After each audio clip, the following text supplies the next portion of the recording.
Han mamagta dengan segi PUKNING WAROL thorama segi damak mideng tabiri basing amade tabiri basing bujem sagur jamna tarawnak jari konona kurum jari segi PUKNING WAROL segi damak season nazari ba number 9077 22001 hari ba number se hangduk jari video call gi damak thamjari ba segi thorama segi 7005 707 808 hari ba number se call to biduna domna thorama se dama pung phanbi Taronggi han mamukta da nukti phone liba pause singi headlines kra han da tentak na pijari apu moiba pau post parani laisram da gita bikre chanale pause da asigi headlines da yauriba si INA da marfu mathoi shuba flag hosting de gi thorom pangthokre moirang asi manipur gi di cultural capital ama oire haina governor bhalana phungdokre Kuki singna salai tarik ki firal mai tha duna net bagi video viral oire tangdu leita wa hanjilhan bagi wari sanari basida khoro thanglak pa yai haina amukona phongdorokli wak ek ki mayok to mioi lising ke ana rally chali sana zawagi mi hat ta chenari basing cherak pigedabani haiba wafam ma yauri March 13 da Imphal East Kamadona faraga sajiwa jail da thamlaba matungda judicial custody de laikhraba Kurai Ningthobung dagi Khosnam Sana Zawagi Misigi Chapchaba Wayal Fanganduna Mihat Asida Chenari Basing Serak Pigedabani Haina Misi Sigi Matang the same Kibaje Sigi Maike degi Fongdorokli Gose Maitena Lekidaba Maike Kiadagi Awaba Fongdok Narakli Gari Achobogi Mingsel da Amuba Tintat Film Nappa Tinglagani Hari KCP PWG gi Unification na Miam da Paujel Pirak Amadi KCP Sapong Bagi Chahi Nipu Manga Suba Mapok Kumon Thoram Pangthokre haiba paukse ayamada hariba pawasina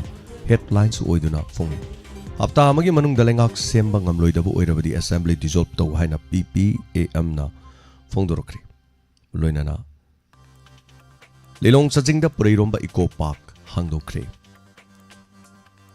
mafam kayada kui hodongna chingba singda hidak kapthoknakre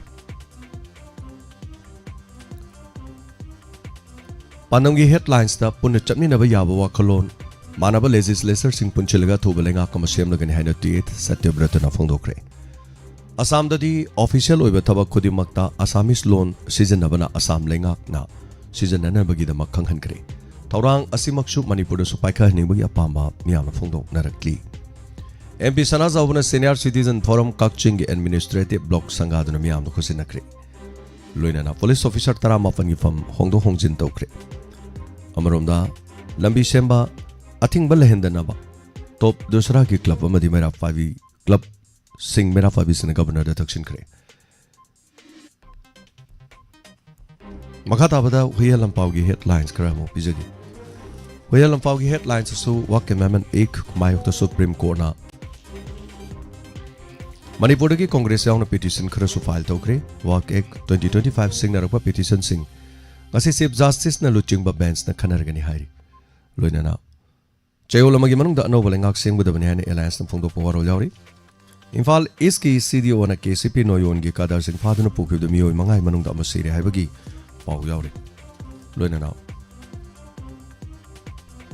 Sora amasung mayang Imphal Bengal da wak amendment ek mayok da khongjang changsin kre Atopa paukse pongna phongi headlines tasu salai tarik ki firal da thoi usitabu utuna purup ani wari sanaba horibas da panba pirak bai haina amukona phongdorokli loinana mafong kayada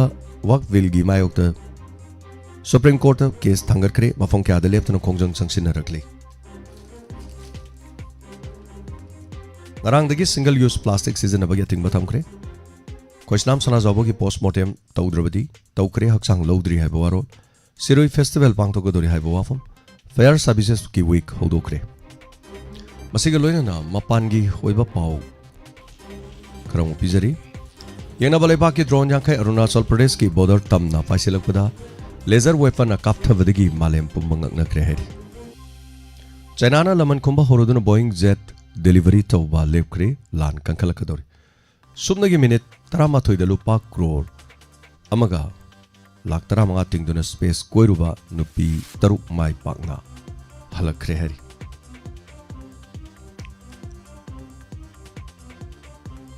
Pakistan khwaidagi China dagi fighter jet leiragani haibo wafam ꯃ꯭ꯌꯥꯟꯃꯥꯔꯒꯤ military ꯖꯨꯟꯇꯥꯒꯤ ꯃꯥꯌꯣꯛꯇ ꯂꯥꯟ ꯍꯧꯔꯤꯕ democracy ꯁꯧꯒꯠꯄ ꯂꯥꯂꯣꯟꯂꯨꯞꯁꯤꯡꯗ ꯃꯇꯦꯡ ꯄꯥꯡꯅꯅꯕ ꯕꯪꯒ꯭ꯂꯥꯗꯦꯁꯀꯤ ꯂꯥꯟꯃꯤꯁꯤꯡ ꯆꯪꯁꯤꯟꯕ ꯍꯧꯈ꯭ꯔꯦ ꯍꯥꯏꯔꯤ ꯆꯍꯤ 4 ꯆꯪꯅ AI ꯁꯨꯄꯔ ꯀꯝꯄ꯭ꯌꯨꯇꯔ USꯅ ꯁꯥꯒꯗꯧꯔꯤ ꯗꯣꯅꯥꯜꯗ ꯇ꯭ꯔꯝꯞꯅ ꯑꯃꯨꯛ ꯍꯟꯅ ꯏꯔꯥꯟꯗ ꯑꯀꯟꯕ ꯋꯥꯔꯅꯤꯡ ꯇꯧꯈ꯭ꯔꯦ ꯃꯁꯤꯒ ꯂꯣꯏꯅꯅ ꯂꯣꯏꯖꯔꯦ ꯅꯨꯡꯇꯤꯒꯤ ꯐꯣꯡꯂꯤꯕ ꯄꯥꯎꯆꯦ ꯈꯔꯗꯒꯤ ꯂꯧꯊꯣꯛꯆꯕ ꯃꯔꯨꯑꯣꯏꯕ ꯄꯥꯎ ꯃꯈꯥ ꯇꯥꯔꯛꯄꯁꯦ ꯑꯩꯈꯣꯏꯒꯤ ꯅꯝꯕꯔꯗ ꯀꯣꯜ ꯇꯧꯕꯤꯗꯨꯅ ꯉꯁꯤꯒꯤ ꯊꯧꯔꯝꯁꯤꯗ ꯁꯔꯨꯛ ꯌꯥꯕꯤꯌꯨ ꯉꯁꯤꯒꯤ ꯐꯦꯁꯕꯨꯛ ꯂꯥꯏꯚꯇ ꯂꯦꯡꯁꯤꯟꯕꯤꯔꯛꯂꯤꯕꯁꯤꯡ ꯑꯃꯗꯤ ꯉꯁꯤꯒꯤ ꯌꯨꯇ꯭ꯌꯨꯕ ꯂꯥꯏꯚ ꯁ꯭ꯇ꯭ꯔꯤꯃꯤꯡꯗ ꯂꯩꯕꯤꯔꯤꯕꯁꯤꯡ ꯇꯔꯥꯝ ꯅꯣꯛꯆꯔꯤ ꯔꯦꯗꯤꯑꯣꯗ ꯇꯥꯕꯤꯔꯤꯕꯁꯤꯡ 90.0 ꯃꯦꯒꯥꯍꯔꯁꯇ ꯁꯔꯨꯛ ꯌꯥꯕꯤꯔꯤꯕꯁꯤꯡ ꯄꯨꯝꯅꯃꯛꯄꯨꯁꯨ ꯍꯟꯅ ꯍꯟꯅ ꯊꯥꯒꯠꯆꯔꯤ ꯃꯈꯥ ꯇꯥꯔꯛꯄꯁꯦ ꯑꯩꯈꯣꯏꯒꯤ ꯅꯝꯕꯔ ꯍꯥꯡꯗꯣꯛꯆꯔꯦ ꯅꯝꯕꯔ ꯑꯁꯤꯗ ꯀꯣꯜ ꯇꯧꯕꯤꯌꯨ ꯊꯧꯔꯝ ꯑꯁꯤꯗ ꯁꯔꯨꯛ ꯌꯥꯕꯤꯌꯨ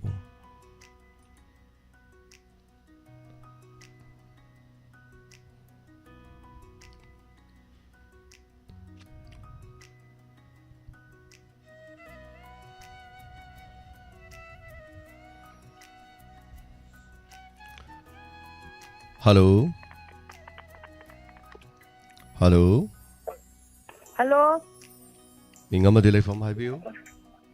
Ukong Sandagi Zinita kawe sar aduga ngasi ayukki istekta tayaido landbulandadi sar ma thabak hanjanba yamna nungaijai anana tanna hainingdana phone tawjarakpane aduga sar kainonga haijage akoi sida akoi iche ai ge puminaba iche ama lei maga iche sablaga ahambadadi radio tabase moi karida radio taningino na yam hairame aduga sar hojiti moi noine radio je kondana leire adu tamingdana sum phone tawjarakpane si haraga samjarage Thagachare Nana Hari the music don't taramadi can on can get. Hi guys, doesn't know what the quit system of Conot. What the Tam the Java from the Haitare. Hiding I just no tanning Banataja, no tanning the Banatoxano. Get away Tari no had him, Coinamo, no indicate away Tadri no can hurry up on tail. Apamani, tanning Batasano, tanning the Batoxano, Aduga Punchisi Maten. Are you on with the Pautava? Are you on with the cover Pava? Adagidi, pretty bit of Kadai the Karito Ibagaiba, Adagi Sagi Wakan Pukningo, Mark Patabase, Adam radio sedum orine, TV radio ko, Chamane, Adana Magi Magi, Mapa Madam Mojasunoda, Ado, Ecoigidi, Tabide, Live of Favani, Tabidre, Quidakashu Mango Lake, Maramdi, Mahakatani Kangorodova, Equina Togzariba Mayams, Madam Kangarudu neighbor, Kanganadum Satkidorova never, the Karim to warning I late. Anyway, the Umawa Kanagums. Tabirak Dugi the Maktadi, the Maquina Kaurana, Tara, no Oxeri Haitari. Thank you so much.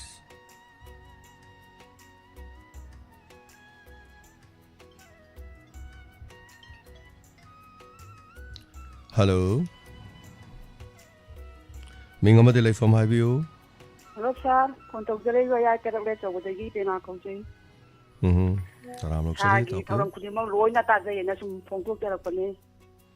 the Tabirino, phone the row, radio the row. Radio the Tazavina. Okay. I do radio the Tab, the Puggy Pung and Hectara for the Katingi, radio and Hector, Sagi, Pungi one day. Abetiadra. Pungi one, Yamaru and Tazavina. Hoi hoi. The singing radio and Hector, Patana, Taviat. Tabada at the Fangdava, okay. Matam Kardang Aminasi, Karleraga, Kitang Siamba Kotpakoi, Honazarico. Kitang the same Abanedo, Hana. Top you, top you. Get Azarina, some Kananda. Hoi hoi. Namoise Tapirokpa.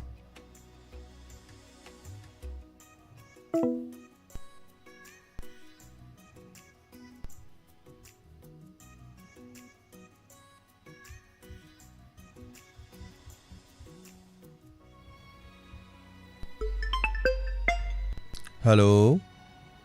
Hello. Ibu na chanya isna. Kai khunajari Diamond TV tabi riba madi WAHONG radio tabi riba punamak su chana kai khunajari. Ngarang wari da sar kano tawbudo ai gi pu hai wari do.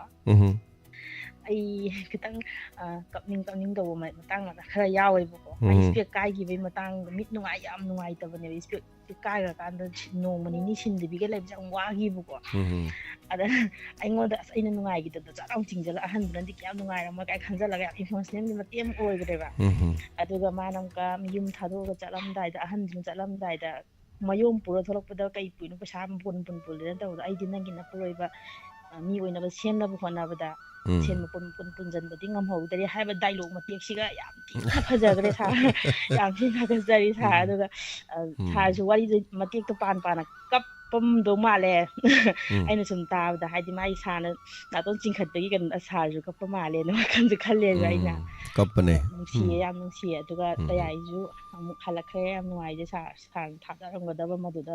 ꯃꯇꯝ ꯀꯣꯛ ꯑꯁ ꯑꯗꯨꯛꯀꯤ ꯃꯇꯤꯛ ꯊꯥꯒꯠꯆꯔꯤ ꯁꯥꯔ ꯏꯀꯥꯏ ꯈꯨꯝꯅꯖꯔꯤ ꯐꯖꯕ ꯑꯗꯨꯝ ꯁꯦꯝꯕꯤꯔꯛꯑꯣ ꯅꯠꯇ꯭ꯔꯒ ꯂꯥꯏꯐ ꯆꯥꯠꯇ ꯀꯌꯥ ꯌꯥꯎꯕ ꯉꯝꯖꯗ꯭ꯔꯒꯁꯨ ꯑꯗꯨꯝ ꯁꯥꯔꯒꯤ ꯑꯗꯨꯝ ꯆꯦꯅꯦꯜꯁꯤꯗꯤ ꯑꯗꯨꯝ ꯐꯖꯅ ꯁꯣꯏꯗꯅꯕ ꯑꯗꯨꯝ ꯇꯥꯖꯔꯤꯌꯦ ꯁꯤꯇꯪ ꯊꯝꯖꯒꯦ ꯃꯌꯥꯝꯗ ꯌꯥꯝ ꯅꯨꯡꯉꯥꯏꯖꯩ ꯊꯝꯖꯔꯒꯦ ꯁꯥꯔ ꯔꯦꯁꯅꯥ ꯑꯩꯅ ꯋꯦꯕ ꯁꯦꯔꯤꯁ ꯑꯣꯏꯅ ꯍꯥꯏꯇꯥꯔꯦ ꯑꯩꯅ ꯇꯥꯡꯀꯛ ꯑꯃ ꯑꯣꯏꯅ ꯄꯨꯊꯣꯛꯀꯦꯅ ꯈꯟꯕꯅꯤ ꯁꯦꯔꯤꯁ ꯅꯠꯇꯦ ꯍꯧꯖꯤꯛꯀꯤꯗꯣ ꯑꯩꯅ ꯇꯦꯂꯤꯄ꯭ꯂꯦ ꯑꯣꯏꯅ ꯅꯝꯒꯦꯅ ꯊꯝꯕꯅꯦ ꯑꯩ ꯁꯣꯏꯗꯅ ꯅꯝꯗꯣꯏꯅꯦ ꯑꯗꯨ ꯑꯇꯩ ꯅꯝꯗ꯭ꯔꯁꯨꯀꯣ ꯑꯩꯅ ꯗꯤꯔꯦꯛ ꯇꯧꯔꯒ ꯑꯍꯟ ꯁꯥꯕ ꯑꯩꯈꯣꯏ ꯇꯥꯏꯉꯣꯆꯥ ꯍꯣꯏ ꯁꯥꯍꯜꯂꯒ ꯇꯧꯔꯒ ꯑꯗꯨꯝ ꯑꯩ ꯄꯨꯊꯣꯛꯀꯦꯅ ꯈꯜꯂꯦ ꯑꯗꯨꯒ ꯊꯥꯒꯠꯆꯔꯤ ꯌꯥꯝ ꯅꯨꯡꯉꯥꯏꯖꯩ ꯑꯩꯅ ꯑꯣꯜ ꯑꯦꯖ ꯍꯣꯝꯒꯤ ꯅꯨꯄꯥꯗꯣ ꯁꯥꯔ ꯂꯣꯏꯔꯦ ꯑꯣꯖꯥ ꯃꯪꯒꯤ ꯁꯥꯔ ꯂꯣꯏꯔꯦ ꯑꯗꯨꯒ ꯅꯝꯒꯦꯅ ꯈꯟꯕꯅꯦ ꯑꯩꯒꯤ ꯄꯨꯄꯨꯁꯦ ꯑꯩꯅ ꯐꯖꯅ ꯏꯔꯒ ꯊꯝꯖꯕ ꯋꯥꯔꯤꯅꯤ ꯑꯗꯣ ꯉꯔꯥꯡ ꯃꯌꯥꯝ ꯇꯥꯕꯤꯔꯝꯒꯗ꯭ꯔꯥ ꯇꯥꯕꯤꯔꯝꯃꯣꯏꯗ꯭ꯔꯥ ꯑꯩꯒꯤ ꯄꯨꯄꯨ ꯍꯥꯏꯇꯥꯔꯦ ꯅꯨꯡꯅ ꯅꯨꯡꯁꯤꯕꯅꯤ ꯑꯗꯨꯒ ꯋꯥꯔꯤꯗꯤ ꯂꯤꯊꯣꯛꯆꯔꯔꯣꯏꯒꯦ ꯃꯌꯥꯝ ꯇꯥꯗꯕꯁꯤꯡꯅ ꯇꯥꯕ ꯅꯨꯡꯉꯥꯏꯅꯅꯕ ꯑꯩꯒꯤ ꯄꯨꯄꯨꯁꯦ ꯑꯃꯨꯛꯇꯪ ꯇꯥꯕꯤꯌꯨ ꯑꯗꯨꯒ ꯑꯩꯒꯤ ꯄꯨꯄꯨꯒ ꯍꯥꯏꯕꯗ ꯁꯨꯝ ꯑꯍꯜ ꯑꯃ ꯁꯨꯝ ꯃꯧ ꯑꯃꯅ ꯁꯨꯝ ꯄꯪꯑꯣꯠꯇ ꯑꯣꯠꯄꯗꯣ ꯑꯗꯨꯗ ꯑꯣꯏꯅ ꯁꯨꯝ ꯈꯜ ꯂꯩꯅꯦꯕ ꯑꯗꯨ ꯅꯠꯇꯦꯕ ꯋꯥꯔꯤꯗꯨꯒꯤ ꯂꯥꯁ ꯁꯤꯟꯗꯨꯅꯦꯕꯀꯣ ꯀꯔꯤꯒꯤꯅꯣꯗꯣ ꯑꯗꯨ ꯈꯪꯉꯛꯄꯗꯨꯅꯦꯕ ꯌꯥꯝ ꯅꯨꯡꯉꯥꯏꯔꯤꯁꯦ ꯀꯞꯇꯕ ꯉꯝꯗꯦ ꯑꯗꯨꯅ ꯋꯥꯔꯤꯗꯨ ꯁꯥꯟꯅꯔꯀꯥꯟꯗ ꯑꯩꯗꯤ ꯀꯞꯄꯦ ꯄꯤ ꯑꯣꯔꯣ ꯇꯥꯔꯣꯒ ꯗꯥꯏꯂꯣꯛꯇꯨ ꯁꯥꯟꯅꯕ ꯑꯗꯨꯒ ꯑꯗꯨꯃꯥꯏꯅ ꯇꯧꯈꯤꯕꯅꯦ ꯍꯥꯏꯇꯥꯔꯦ ꯊꯦꯡꯛ ꯌꯨ ꯁꯣ ꯃꯆ ꯊꯥꯒꯠꯆꯔꯤ ꯃꯌꯥꯝ ꯉꯔꯥꯡ ꯁꯟꯗꯣꯛꯆꯈꯤꯕ ꯃꯅꯤꯄꯨꯔꯤ ꯋꯥꯔꯤ ꯍꯥꯏꯇꯥꯔꯦ ꯑꯗꯩꯗ ꯌꯥꯎꯈꯤꯕ ꯉꯔꯥꯡꯒꯤ ꯇꯥꯡꯀꯛ ꯑꯩꯒꯤ ꯄꯨꯄꯨꯁꯦ ꯇꯥꯕꯤꯌꯨ ꯇꯥꯗꯕꯁꯤꯡꯅ ꯍꯜꯂꯣ ꯃꯤꯡ ꯑꯃꯗꯤ ꯂꯩꯐꯝ Hello, sir. ꯇꯔꯥꯝꯅꯣꯛꯆꯔꯤ Good afternoon, sir. I Jayant Kumar Delhi. ꯇꯔꯥꯝꯅꯣꯛꯆꯔꯤ ꯇꯥꯛꯄꯤꯌꯨ ꯑꯣꯖꯥ ꯀꯔꯤ ꯍꯥꯏꯕꯤꯅꯤꯡꯉꯤ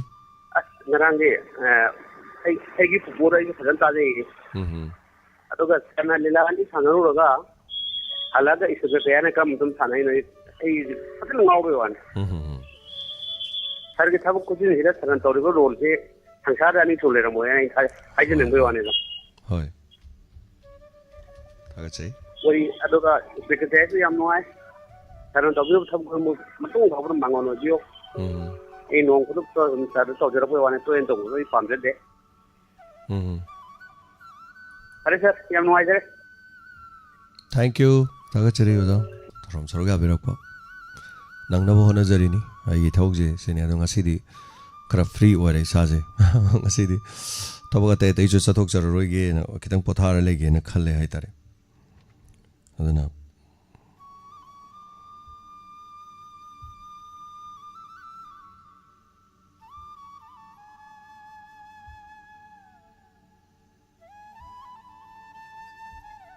Hello.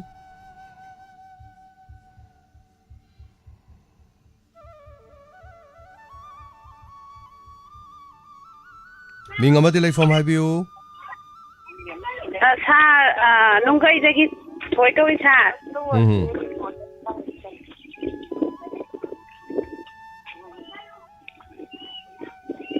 Hello. Habiu kari wa from Habining ba tapiu. Sa ko gi program se am nungai yam super jai na hajani ngo sa je yam phajai fri angang wali sa yam pa Kari haidu no khangde thagachari haitare ne ko. Pe phangjade bu ko. Hoi. Sai khan ki adigi pung apan makai gi sai sangna di program do. Hoi. Zu phangjade PUKNING WAROL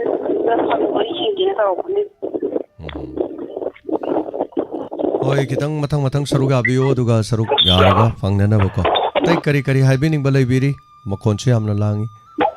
ꯇꯥꯕꯤꯕ꯭ꯔꯣ ꯁꯥꯔ? Kari tawbirige makondo goro goro goro lawe kari tawbirino. Tabira bro. Hello? Oh makha haibiyo. Makha haibiro roidro. Kombirak ko. Nungajare. Call tawbirak padugi damak. Daga mathangi caller da kudong sabang pizari.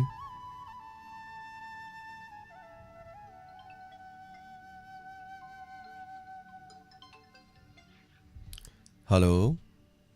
Good afternoon, Sergeant. Isnupur lagi lagi bira. Biri ko mayam si kai kum no sari. Sergeant koi gi sibility asi am nungai. Ramai tare habe tare koi gi lila amagi amasung sinma amagi marak ta koi gi billion gi role su yam ru. Ma amadan tam dai koi gi bet ya patra ga di sima si am nungai galle ko. Adu gi marak ta koi gi comedian habe su yam maru ba. Magi awana magi nungai ba matam su koi gi marak ta awaba matam sa amasung nungai matam magi marak koi gi comedian gi role si yam maru ba habe tare. Ai koi gi itwal lauri ba role sa tumutik am nungai. Ya wari ba marak ta Pergi.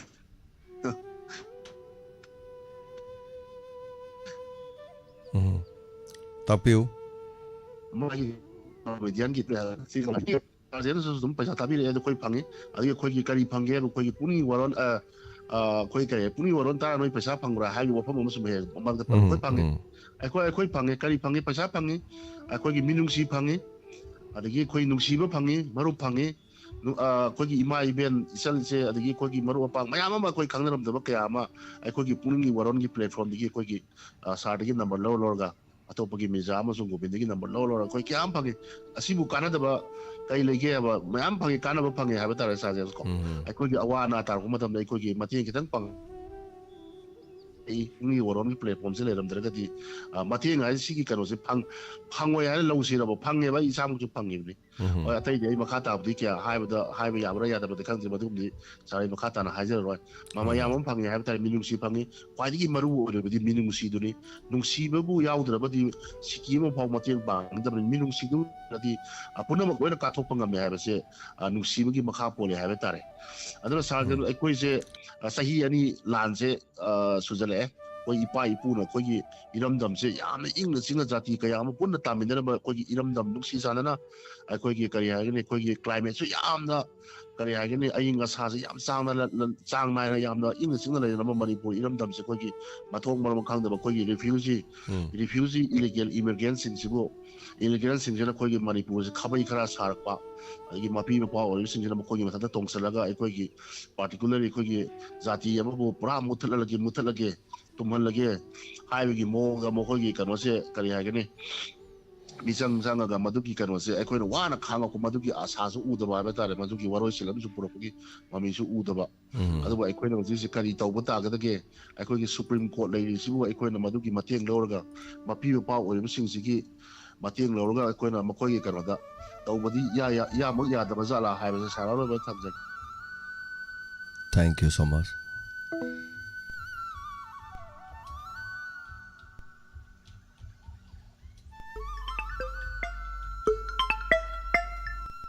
Hello.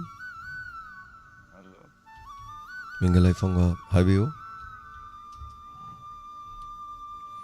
Oza tapi bra mingalai fonga tapiyo. Ja taje oza pukning waro na ja. Torom tapi da mama le ko. Pukning waro natra na hai do dai phone je dore. Hello. Mình ở đây phòng hai view. Dạ, cũng mà làm được cái kilo như sao? Tập view cái gì vào phòng hai view mình bao?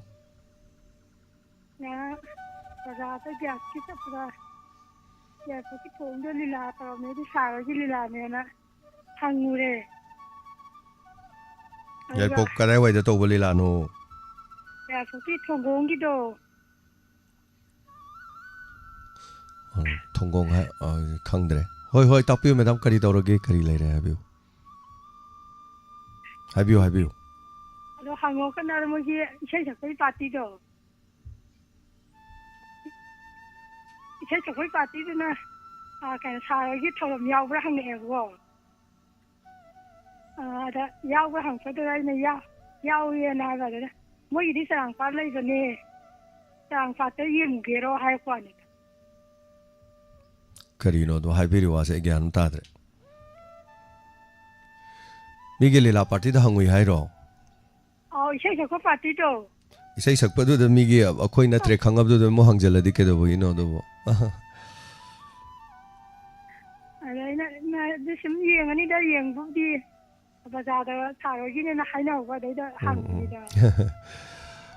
시 각도로 때디 그리 하비닝 발레게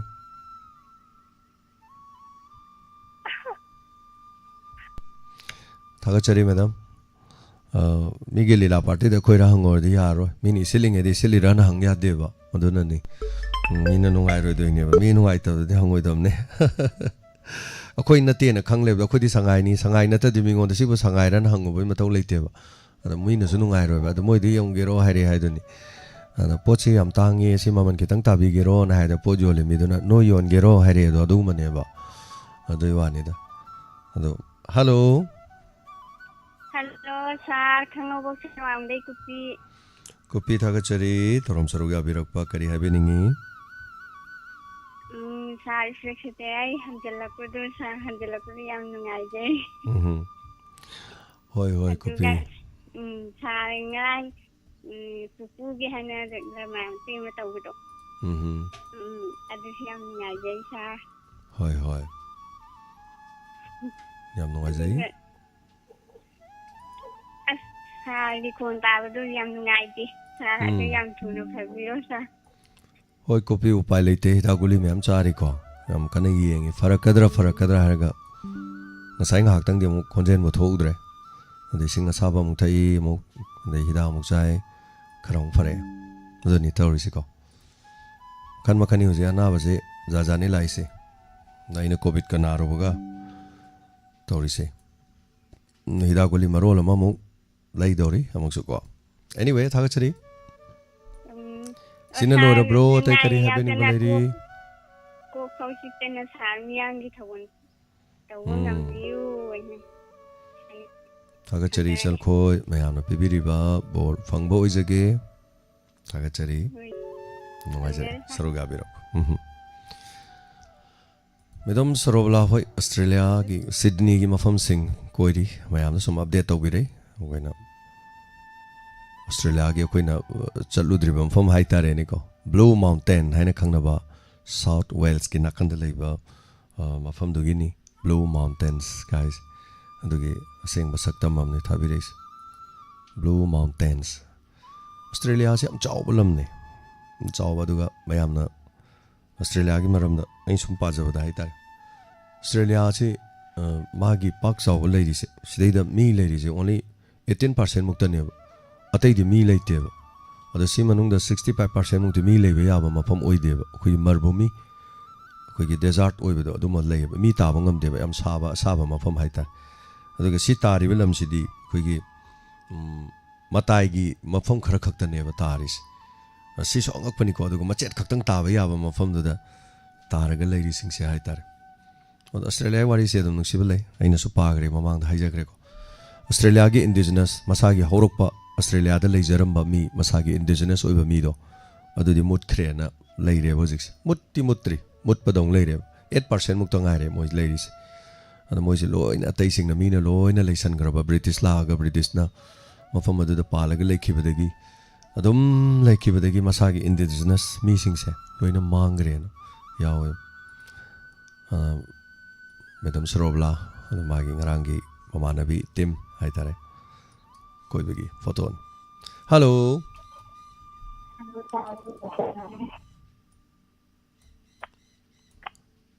hello तरामुक सरी मिंगले Phong हाइबियो ai au ni ga pa di sa ngarang gi lado akhoi yengjaye yang an la e sa roi pung te mai da hau ni ha ba du da adu ga hau da ba sa roi di khum te kam da thai khul la ga lei na pau ta re adu ka yang gon la ki sa yo na ba yaw da la hoi du mai hai ta re มีทลกตบายตาเรนก็หันบะนุ่งทิลโอยบันนี้นะถ้าเราขึ้นหลีไปนึงกันนี่จะยิงว่าหลักสีได้ฮะจะไปนั้นโอ้ก็จะซีอยู่นี่แล้วบุกจะสานบลีลาโดอันนั้นไม่ยามโดแต่กี่ส่วนเตดลีลาโดคุยได้ดะคุยได้นี่ยามนักในคุยกิโลเมตรอันนี้มุกตัวนี้บอกงรังituได้ดะคุยบาซาร์เดสุสานเกรย์แต่กี่จิงทามเดสุสานเกรย์ตัวนั้นลีลาสิสานกีบโอยบันนี้นะไม่ยามหันมาแต่กี่ตั้งยังกระบลีลานี่นะสมยังนิ่งบุกกี่ตั้งวัดประจันนี่แต่กี่สุ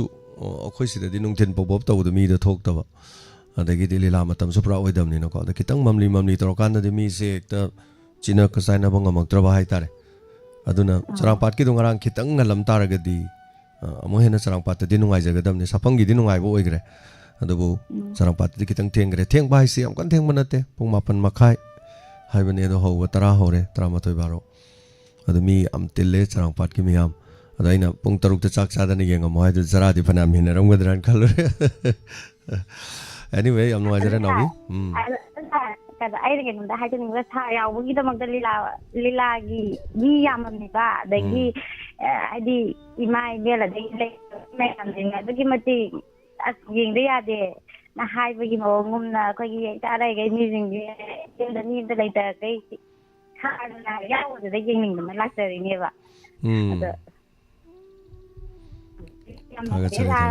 อันนั้นอยากคนดีกันนะชาคนเรียนดาวเฮ้ยถ้าก็จะดีเฮ้ยที่ให้ก็ให้ก่อนเราต้องฟันยังน้อยจังไอศครีมโยนวันนั้นผมตัวแบบไอศครีมงักแต่โยนเลยก็ಅದು ಅಚಾಥ ಯೋನ್ ಬಸ್ ಯಾವುದು ತಮೈನ ಪೋತ್ ಲೀಲಾ ಲಾಕನಿ ಹರಗ ಲೀಲಾ ಲಾಕ್ತ ಬಸ್ ಲೀಲಾ ಪಾರ್ಟಿ ಲಾಕ್ತ ಬಸ್ ಪೋತ್ ಯೋನ್ ಬಿಸಿಂಗ್ ದೆ ಪೋತ್ ಜಾಮ್ ಸೆಟ್ ಬನೆ ಅದು ಮೈನ್ ತೋದು ಅದುಗ ಅಚಾಥ ಸಿ ಖರೆ ಹಮ್ನೆ ಯೋನ್ ಲದಿ ಕೋ ನುಂಗೈ ದೋ ice cream ngakte yon basi na ice cream na bam to mit ta bu jange taw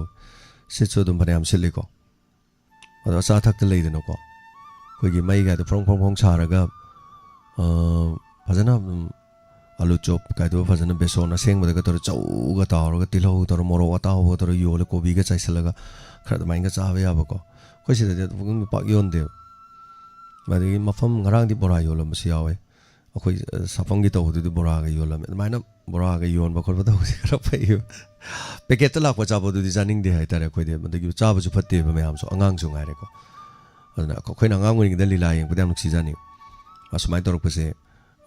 khoi na char pa se alu drom ga hai do adegi alu ga soibum ga ngau ba nga ma ko maru ga tro ngau ba gum ba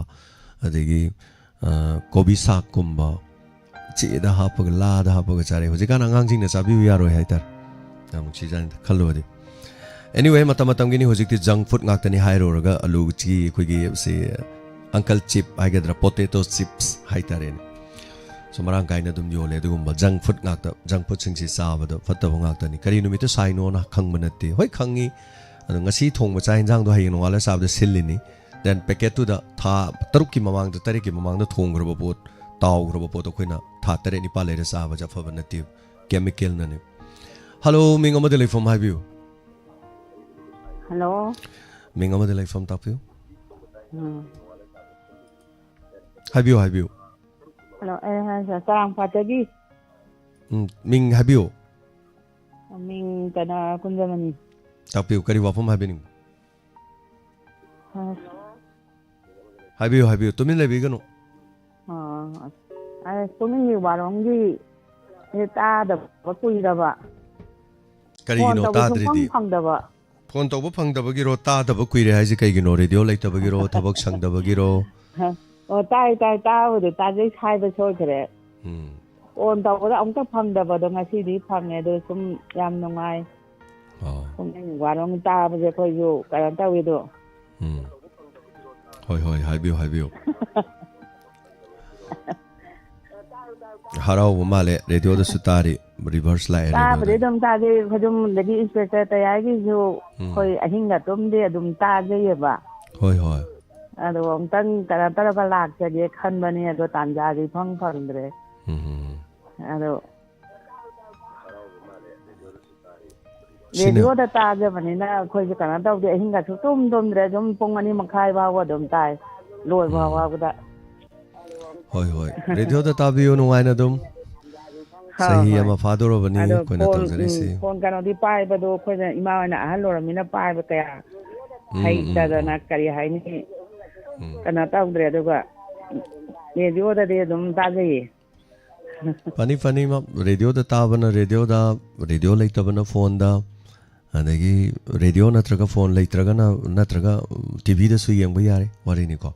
da khoi program si yengba hita yabagi di amasu lei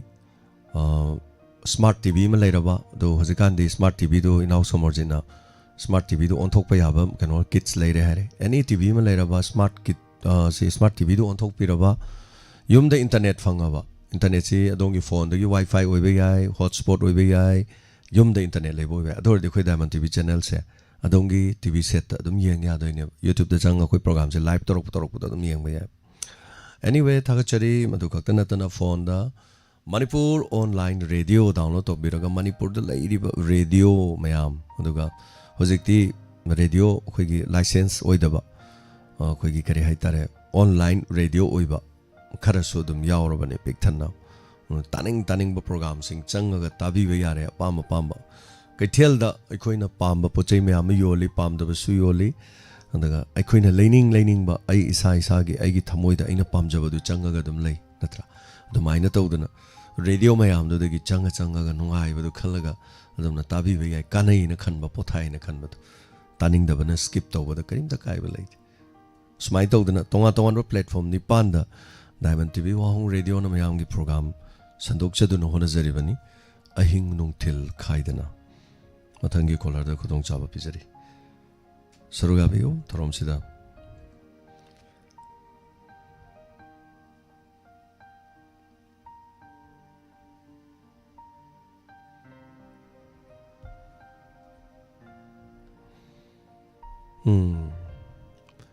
gang mai gi Pepsi Maitai Pepsi hai bado Chanila mom hai bide Maitai Pepsi na hai to koi gi achar ji pajana achar usop ta to ba achar ji koi gi bamon heira ba su lei ko sunga hau to su lei mit ta sung kau ya da thau hing ma nam to su lei ko usop ka sum cha ba do usop matai de ka theng ma da tak na theng ma asmit ta jar ka ba hai gadra na khang ji da dar tha ba lei ne ba khoi Pepsi thak pada thumbs up thak pada ka to bu Coca Cola thak pada to bu ado mai na hai tar adai da jing law na kai na de mai tei Pepsi na hai jan mani da gang mai na yeng bi om tang adu gi achar do da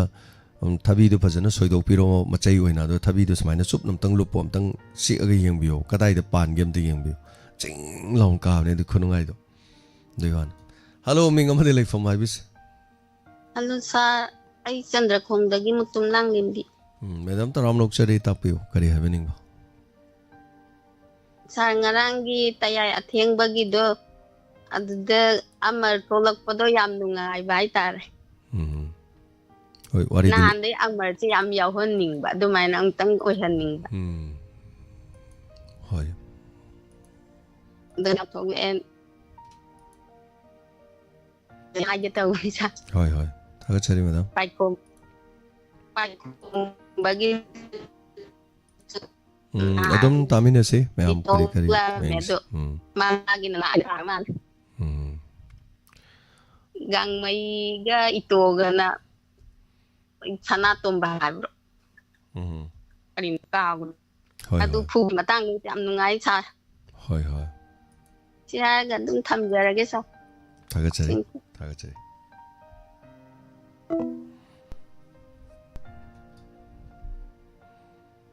Mio changwa ko kun mga live to live ba thaga chari mio chamri de na changwa fawo gi di leng dana dum live ba hai batai matam ni on ba hong ba hai batai matam na pore puning gi warol da 1.5 leira ma matam hojikti corona matam suna tre corona matam da live di yam yame hello phone to jarai ba ai ji shempu dagi ne doni kawe chai ngoi chai thoram je ta ba di ne ma je dum lepta na ta ya ba hoi adu pungni waron tai seta tai tai adu bu ne nong to phong bok ba gi matam je tanda ji phang da ba adu kano ge angam ba gi serial do bungo as ngarang nungdang di khau pen pi le ngarang nungdangi kano tudi tabada wakal jinungai ba nange marak tudi pian de ba mayam na kano tawe to ngarang di loy na ba loy salak pa kita na yor kado bu sumale adu dong pe ni ma ju ta jadi ye na ta photo ken tau jabane thorong khuting ma ki loy na ta du ita ga phone tau ba phang nai ji dinga chi ka ta ni hoi mayam nuai jai saruga be be ma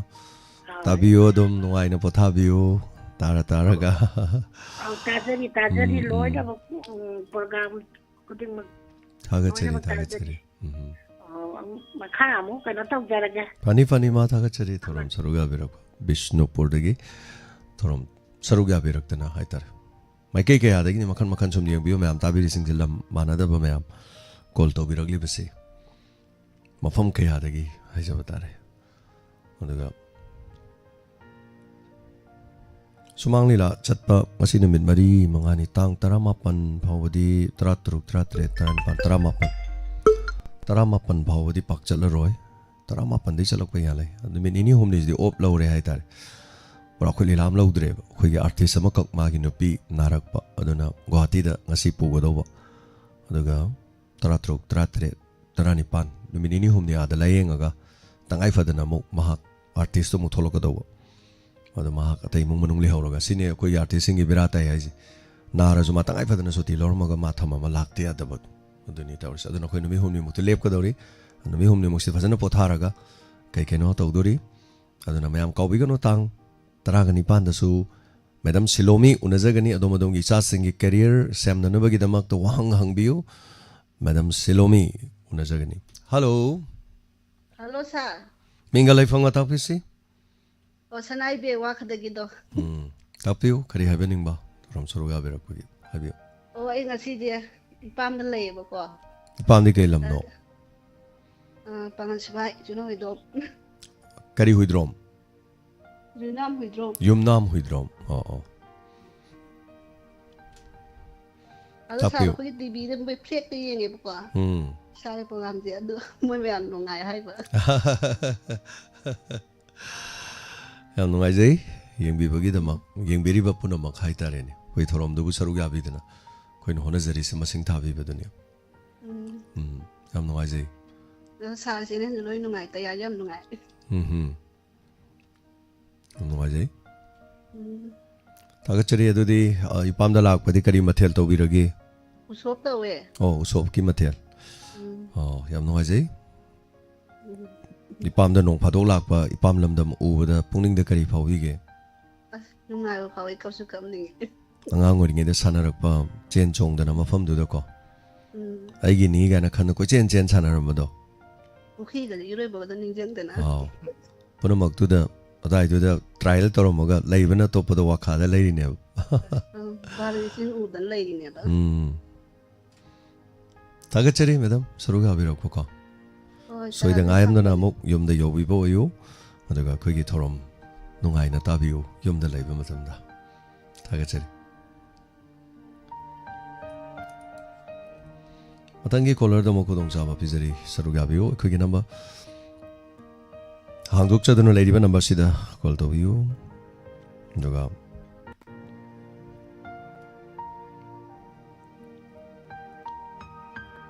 call amala ami patlaw na tatkre hello habiu ichaje ai khangabo pe thokom ina ena sanani ai da isien kon se de tawbiyo ai wari ta thana je ichari ram na nchi hai de de kon se da yara kan ni ji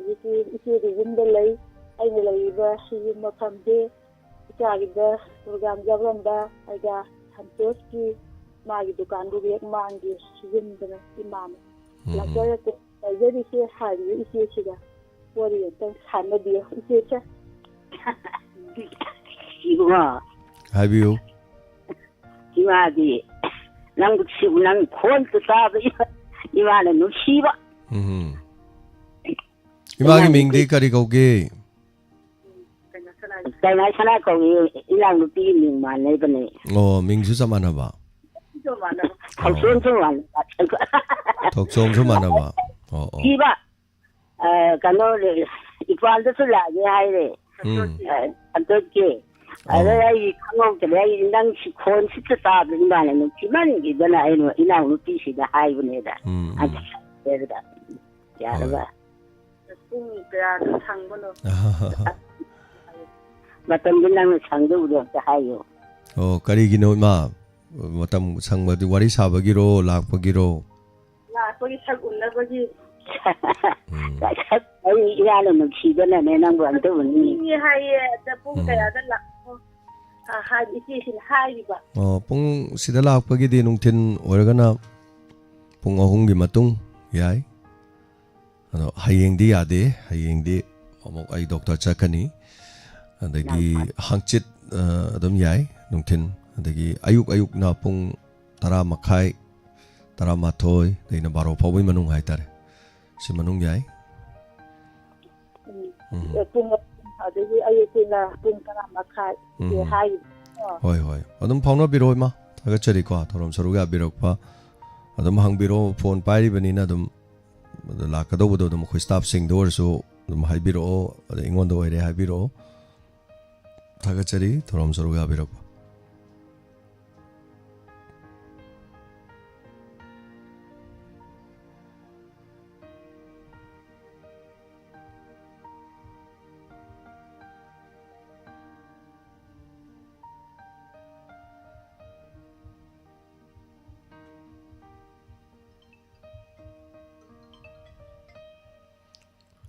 Hello. Ming amadi leifam habisi? Kurai kon sam lekai kita. Kari habiningi kari tambiningi. Spirit kaya angam bagi to yang tin phasai. Oh. Hoi yam nuaise. Itu ga gangmai ka ngang do. Isam phasai. Hoi. Thagachai. Kasu ꯄꯗꯤ ꯍꯥꯏꯅꯤꯡꯉꯥꯏ ꯂꯩꯇꯦ ꯑꯩꯈꯣꯏꯁꯨ ꯇꯥꯖꯔꯤꯑꯅ ꯁꯤꯗꯪ ꯈꯪꯍꯟꯖꯒꯦꯅ ꯇꯧꯖꯔꯛꯄꯅꯤ ꯌꯥꯝ ꯅꯨꯡꯉꯥꯏꯖꯩ ꯇꯥꯛꯄꯤꯔꯛꯄ ꯍꯣꯠꯅꯖꯔꯤꯕ episode ꯑꯉꯝꯕꯁꯦ ꯌꯥꯝ ꯁꯥꯡꯕ ꯏꯄꯤꯁꯣꯠꯅꯤ ꯑꯗꯣ ꯃꯈꯥ ꯑꯗꯨꯝ ꯆꯠꯊꯔꯤ ꯍꯧꯖꯤꯛ ꯃꯥ ꯐꯥꯈ꯭ꯔꯒꯁꯨ ꯃꯄꯥ ꯐꯥꯕ ꯅꯠꯇ꯭ꯔꯤ ꯑꯗꯨꯅ ꯀꯩꯒꯨꯝꯕ ꯈꯔꯗꯤ ꯂꯩꯔꯤ ꯍꯥꯏꯇꯥꯔꯦ ꯏꯄꯤꯁꯣꯠ ꯈꯔ ꯌꯥꯝꯗꯕꯤꯗ ꯈꯤꯇꯪ ꯂꯩꯔꯤ ꯇꯥꯃꯤꯟꯅꯁꯤ ꯈꯪꯃꯤꯟꯅꯁꯤ ꯍꯣꯏ ꯍꯣꯏ ꯊꯝꯖꯔꯦ ꯊꯦꯡꯛ ꯌꯨ ꯇꯔꯝ ꯁꯔꯨꯛ ꯌꯥꯕꯤꯔꯛꯄ ꯑꯁꯤꯒꯤꯗꯃꯛ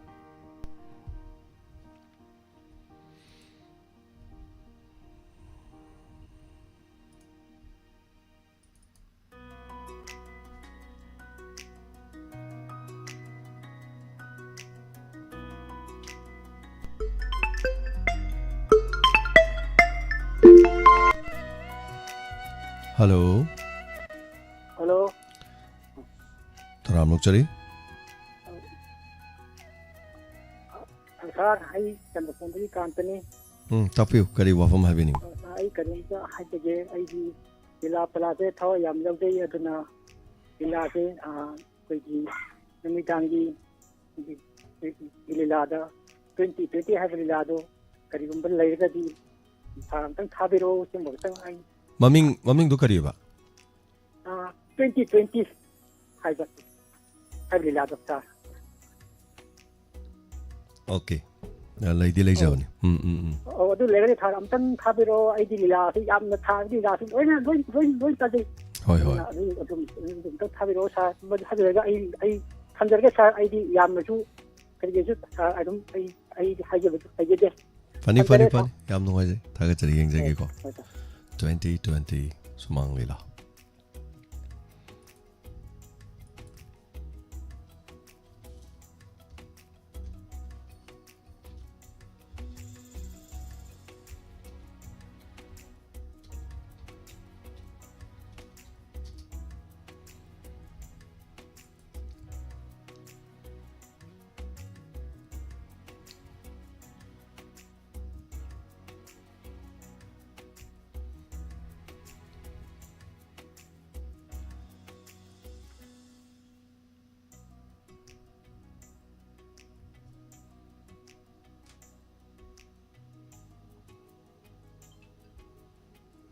Hello.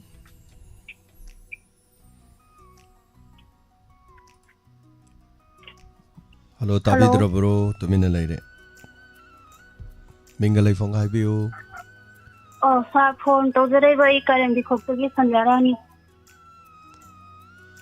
ꯍꯥꯏꯕꯤꯌꯨ ꯀꯔꯤ ꯋꯥꯐꯝ ꯍꯥꯏꯕꯤꯅꯤꯡꯕ ꯍꯣꯏ ꯁꯥꯔ ꯉꯁꯤꯁꯦ ꯀꯣꯜ ꯑꯃ ꯐꯪꯉꯤ ꯌꯥꯝ ꯅꯨꯡꯉꯥꯏꯔꯤ ꯁꯥꯔꯕꯨ ꯑꯍꯥꯟꯕꯗ ꯊꯥꯒꯠꯆꯔꯤ ꯑꯗꯨꯒ ꯉꯁꯤ ꯇꯥꯕꯤꯔꯤꯕ ꯌꯦꯡꯕꯤꯔꯤꯕ ꯄ꯭ꯂꯦꯠꯐꯣꯝ 9ꯗ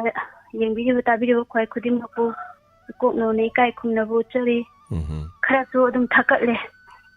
ꯏꯁꯥꯁꯦ ꯀꯔꯤꯒꯤ ꯊꯥꯒꯠꯂꯤꯅꯣ ꯈꯪꯗꯦ ꯅꯤꯛꯑꯦ ꯁꯥꯔ ꯅꯤꯛꯄꯤꯔꯨꯅꯨ ꯑꯗꯨꯝ ꯍꯥꯏꯕꯤꯌꯨ ꯍꯣꯏ ꯃꯌꯥꯝ ꯌꯦꯡꯕ ꯇꯥꯕꯒꯤꯅꯤ ꯍꯥꯏꯇꯥꯔꯦ ꯍꯣꯏ ꯁꯥꯔ ꯌꯥꯝ ꯅꯨꯡꯉꯥꯏꯔꯦ ꯉꯁꯤ ꯑꯩ ꯄꯨꯛꯅꯤꯡꯒꯤ ꯋꯥꯔꯣꯜ ꯈꯖꯤꯛꯇꯪ ꯐꯣꯡꯗꯣꯛꯆꯒꯦ ꯁꯥꯔ ꯑꯩꯈꯣꯏꯒꯤ ꯀꯥꯏꯔꯦꯟꯕꯤꯈꯣꯛ ꯑꯋꯥꯡ ꯂꯩꯀꯥꯏꯒꯤ ꯁ꯭ꯋꯥꯏ ꯖꯒꯥꯁꯦ ꯃꯁꯤꯗ ꯂꯩꯔꯤꯕ ꯌꯨꯠꯁꯤꯡꯁꯦ ꯌꯥꯝ ꯊꯥꯒꯠꯆꯅꯤꯡꯕ ꯍꯥꯏꯇꯥꯔꯦꯀꯣ ꯑꯍꯥꯟꯕꯗ ꯑꯩꯈꯣই ꯎ ꯄꯔꯦꯡ ꯄꯔꯦꯡ ꯊꯥꯕꯁꯤꯗ ꯑꯩꯈꯣꯏ ꯆꯩꯔꯥꯎꯕꯒꯤ ꯑꯣꯏꯅ ꯁꯨꯅꯨ ꯇꯩꯕ ꯑꯗꯨꯒ ꯂꯝ ꯁꯦꯡꯕ ꯍꯥꯏꯇꯥꯔꯦ ꯌꯥꯝꯅ ꯐꯖꯅ ꯍꯣꯠꯅꯕꯤꯌꯦ ꯃꯁꯤꯒꯤꯗꯃꯛꯇ ꯑꯩꯈꯣꯏꯒꯤ ꯑꯋꯥꯡ ꯂꯩꯀꯥꯏꯗ ꯂꯩꯔꯤꯕ ꯌꯨꯠꯁꯤꯡꯕꯨ ꯑꯍꯥꯟꯕꯗ ꯊꯥꯒꯠꯆꯒꯦ ꯑꯗꯨꯒ ꯑꯅꯤꯁꯨꯕꯗ ꯍꯧꯖꯤꯛ ꯃꯇꯝꯁꯤꯗ ꯑꯩꯈꯣꯏꯒꯤ ꯑꯉꯥꯡ ꯅꯨꯄꯤ ꯃꯆꯥ ꯅꯨꯄꯥ ꯃꯆꯥ ꯑꯩꯒꯤꯁꯨ ꯏꯆꯥ ꯅꯨꯄꯤ ꯍꯧꯔꯤ ꯑꯗꯣ ꯑꯩꯈꯣꯏꯅ ꯌꯥꯝꯅ ꯌꯦꯡꯕꯗ ꯅꯨꯡꯉꯥꯏꯖꯗꯕ ꯄꯨꯛꯅꯤꯡꯗ ꯌꯥꯝꯅ ꯑꯋꯥꯕ ꯅꯨꯡꯉꯥꯏꯇꯕ ꯐꯥꯎꯕ ꯑꯗꯨꯒꯨꯝꯕ ꯑꯃ ꯑꯩ ꯊꯦꯡꯅꯖꯩ ꯑꯗꯣ ꯑꯩꯈꯣꯏ ꯊꯧꯕꯥꯜꯒꯤ ꯁ꯭ꯋꯥꯏ ꯑꯦꯔꯤꯌꯥꯗꯅꯤ ꯑꯦꯛꯖꯦꯛꯂꯤ ꯃꯐꯝꯗꯤ ꯍꯥꯏꯖꯔꯔꯣꯏ ꯑꯩꯈꯣꯏꯒꯤ ꯅꯨꯄꯤ ꯃꯆꯥꯁꯤꯡꯁꯤ ꯃꯣꯏ 4 ꯁꯨꯏꯌꯦ ꯔꯤꯌꯦꯜꯗ ꯂꯩꯕꯒꯨꯝꯕ ꯃꯥꯜꯂꯦ ꯃꯣꯏꯁꯦ ꯑꯩꯅ ꯐꯥꯁ ꯐꯨꯗ ꯑꯃꯗ ꯑꯉꯥꯡꯁꯤꯡꯒꯤ ꯑꯆꯥꯄꯣꯠ ꯈꯤꯇꯪ ꯂꯩꯒꯦꯅ ꯑꯩꯁꯦ ꯆꯪꯁꯟꯖꯔꯨꯕꯅꯦ ꯑꯗꯩꯗ ꯃꯈꯣꯏꯅ ꯇꯧꯍꯧꯕꯁꯦ ꯑꯩꯈꯣꯏꯒꯤ ꯆꯥꯅꯕꯁꯨ ꯌꯥꯎꯋꯦ ꯃꯣꯏꯒꯤ ꯆꯤꯀꯟꯒꯨꯝꯕ ꯀꯩꯒꯨꯝꯕ ꯁꯨꯝ ꯌꯥꯎꯋꯦ ꯑꯗꯨꯒ ꯃꯣꯏꯅ ꯕꯣꯇꯜꯗꯨ ꯊꯛꯏꯕ ꯑꯩꯗꯤ ꯏꯁꯤꯡ ꯃꯥꯜꯂꯨꯔꯦ ꯑꯗꯨꯕꯨ ꯑꯩꯅ ꯃꯥꯒꯤ ꯃꯃꯤꯡꯗꯣ ꯌꯦꯡꯉꯨꯕ ꯀꯥꯟꯗ ꯑꯩꯈꯣꯏ ꯍꯧꯖꯤꯛꯀꯥꯟꯗ ꯆꯧ ꯍꯥꯏꯗꯅ ꯑꯗꯒꯤ ꯑꯟꯗ꯭ꯔꯣꯒꯤ ꯑꯗꯒꯤ ꯁꯦꯛꯃꯥꯏꯒꯤꯅ ꯈꯥꯏꯗꯣꯛꯑꯒ ꯂꯩꯕ ꯕꯣꯇꯜꯗ ꯍꯥꯟꯕ ꯌꯨꯗꯣ ꯃꯣꯏꯅ ꯊꯥꯡꯀꯠꯂ ꯊꯧꯍꯧꯕꯗꯨ ꯎꯕꯗ ꯑꯩꯒꯤ ꯊꯃꯣꯏꯁꯤꯗ ꯀꯔꯤꯒꯨꯝꯕ ꯅꯨꯡꯉꯥꯏꯇꯕ ꯑꯃ ꯐꯥꯎꯋꯦ ꯑꯩꯒꯤꯁꯨ ꯏꯆꯥꯅꯨꯄꯤ ꯍꯧꯋꯦ ꯌꯥꯝ ꯅꯨꯡꯉꯥꯏꯇꯦ ꯑꯗꯣ ꯌꯥꯔꯒꯗꯤ ꯃꯇꯝꯁꯤꯒꯤ ꯑꯩꯈꯣꯏꯒꯤ ꯌꯣꯜꯂꯤꯕ ꯍꯥꯏꯇꯥꯔꯦꯀꯣ ꯑꯩꯈꯣꯏ ꯁꯤꯗꯁꯨ ꯀꯩꯅꯣ ꯆꯩꯔꯥꯎꯕ ꯃꯩꯇꯩ ꯆꯩꯔꯥꯎꯕꯒꯤ ꯀꯥꯟꯗꯀꯣ ꯀꯝꯃꯨꯅꯤꯇꯤ ꯍꯣꯜ ꯑꯃ ꯂꯩꯌꯦꯕ ꯀꯝꯃꯨꯅꯤꯇꯤ ꯍꯣꯜꯁꯤꯗ ꯑꯩꯈꯣꯏꯒꯤ ꯍꯧꯖꯤꯛꯀꯤ ꯍꯥꯏꯔꯤꯕ ꯄꯦꯞꯁꯤꯒꯨꯝꯕ ꯑꯗꯒꯤ ꯌꯨ ꯑꯇꯩ ꯃꯈꯜ ꯃꯈꯜꯒꯤ ꯕꯣꯇꯜꯗ ꯍꯥꯟꯕ ꯁꯤꯒꯨꯝꯕꯁꯤꯡꯁꯦ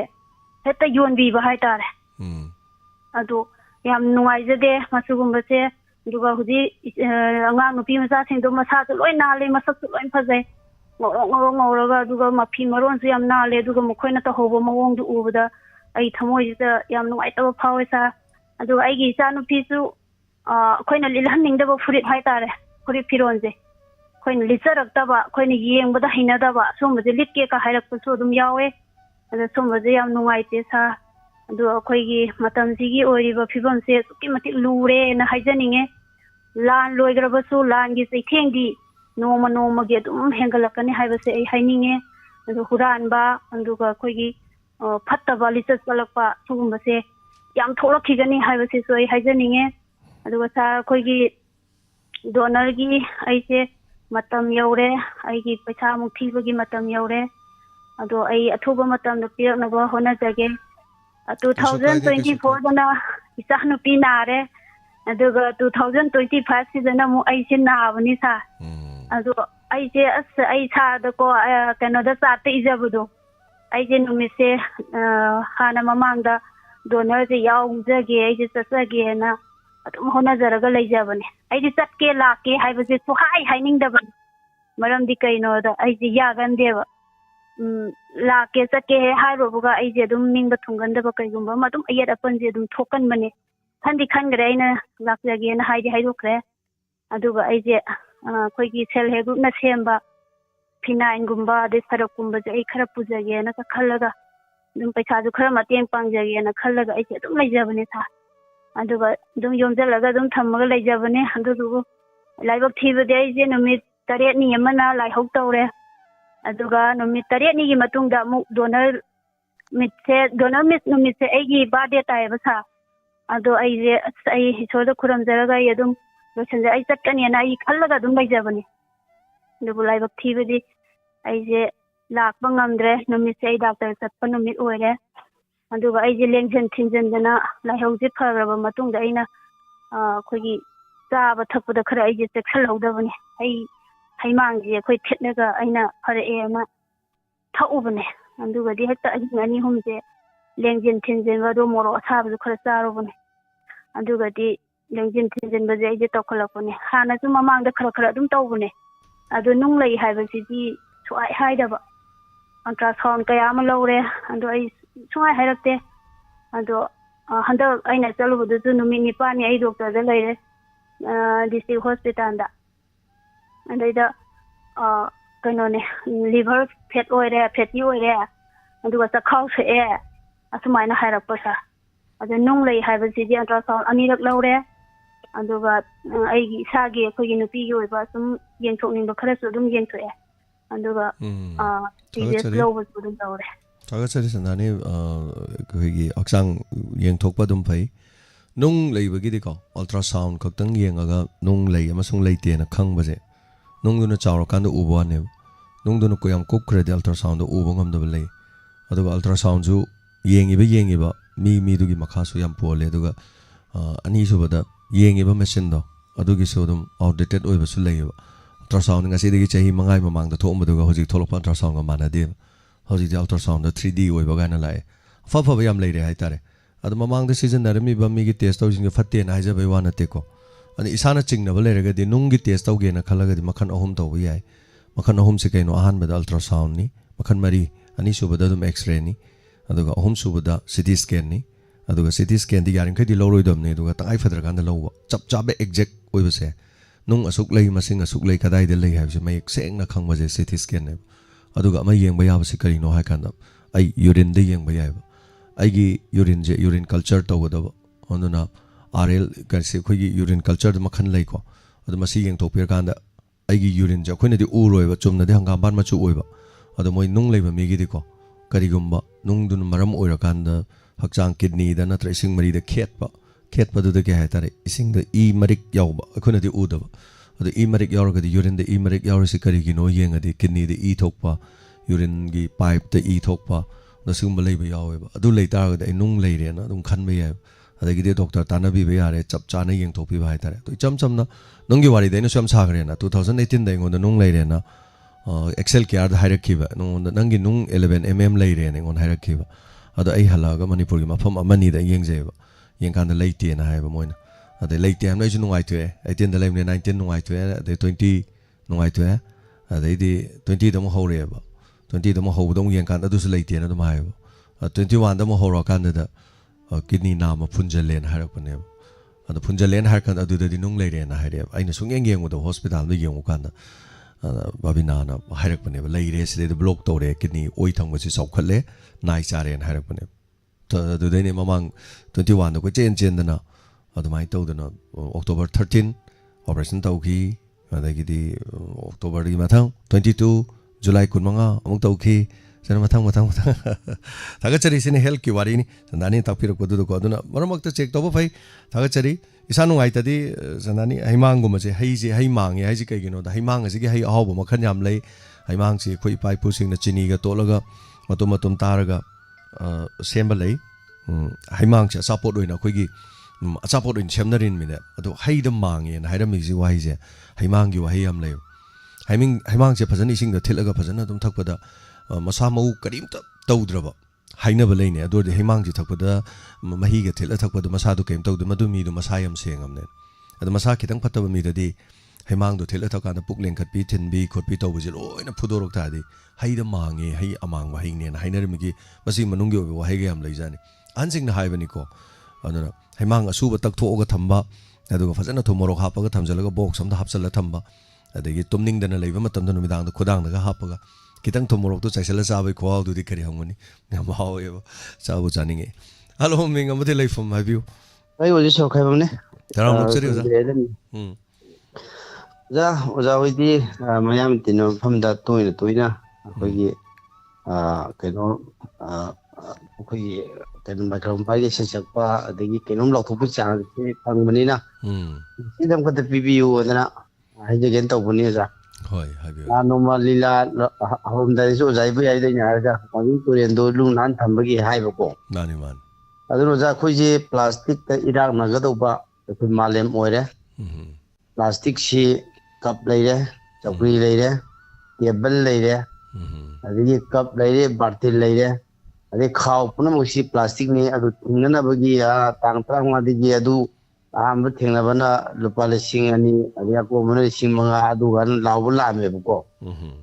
ꯑꯗꯨꯕꯨ ꯍꯥꯏꯔꯤꯕꯁꯤ ꯑꯩꯈꯣꯏꯅ ꯄ꯭ꯂꯥꯁꯇꯤꯛꯁꯤ ꯊꯤꯡꯗ꯭ꯔꯤꯉꯩ ꯃꯃꯥꯡꯗ ꯑꯣꯜꯇꯔꯅꯦꯇꯤቭ ꯕꯦꯒ ꯑꯃ ꯁꯔꯀꯥꯔꯅ ꯂꯥꯏꯅ ꯐꯪꯍꯟꯕ ꯍꯥꯏꯇꯥꯔꯦꯀꯣ ꯃꯥꯅꯤ ꯁꯝꯅ ꯕꯤꯁꯥꯜꯒꯤꯗ ꯑꯣꯖꯥ ꯂꯨꯄꯥ 13 ꯃꯈꯥꯏꯔ 19 ꯑꯗꯨ ꯑꯩ ꯇꯧꯊꯣꯛꯈ꯭ꯔꯦ 19 ꯌꯧꯗꯕꯅꯤ ꯑꯗꯨꯃꯥꯏꯅ ꯇꯧꯗꯅ ꯑꯣꯜꯇꯔꯅꯦꯇꯤቭ ꯑꯃ ꯌꯥꯝ ꯂꯥꯏꯅ ꯁꯤꯟꯕ ꯑꯗꯒꯤ ꯑꯣꯖꯥ ꯑꯩꯈꯣꯏꯅ ꯄ꯭ꯂꯥꯁꯇꯤꯛ ꯊꯣꯛꯇ꯭ꯔꯤꯉꯩ ꯃꯃꯥꯡꯗ ꯑꯩꯈꯣꯏꯁꯨ ꯗꯨꯀꯥꯟ ꯋꯥꯡꯖꯤꯡ ꯕꯖꯥꯔꯗ ꯐꯝꯅꯩ ꯆꯦꯈꯥꯎ ꯁꯥꯕꯁꯦ ꯑꯣꯖꯥ ꯑꯩꯈꯣꯏ ꯑꯗꯨꯝ ꯍꯩꯔꯛꯑꯦ ꯑꯩꯈꯣꯏꯒꯤ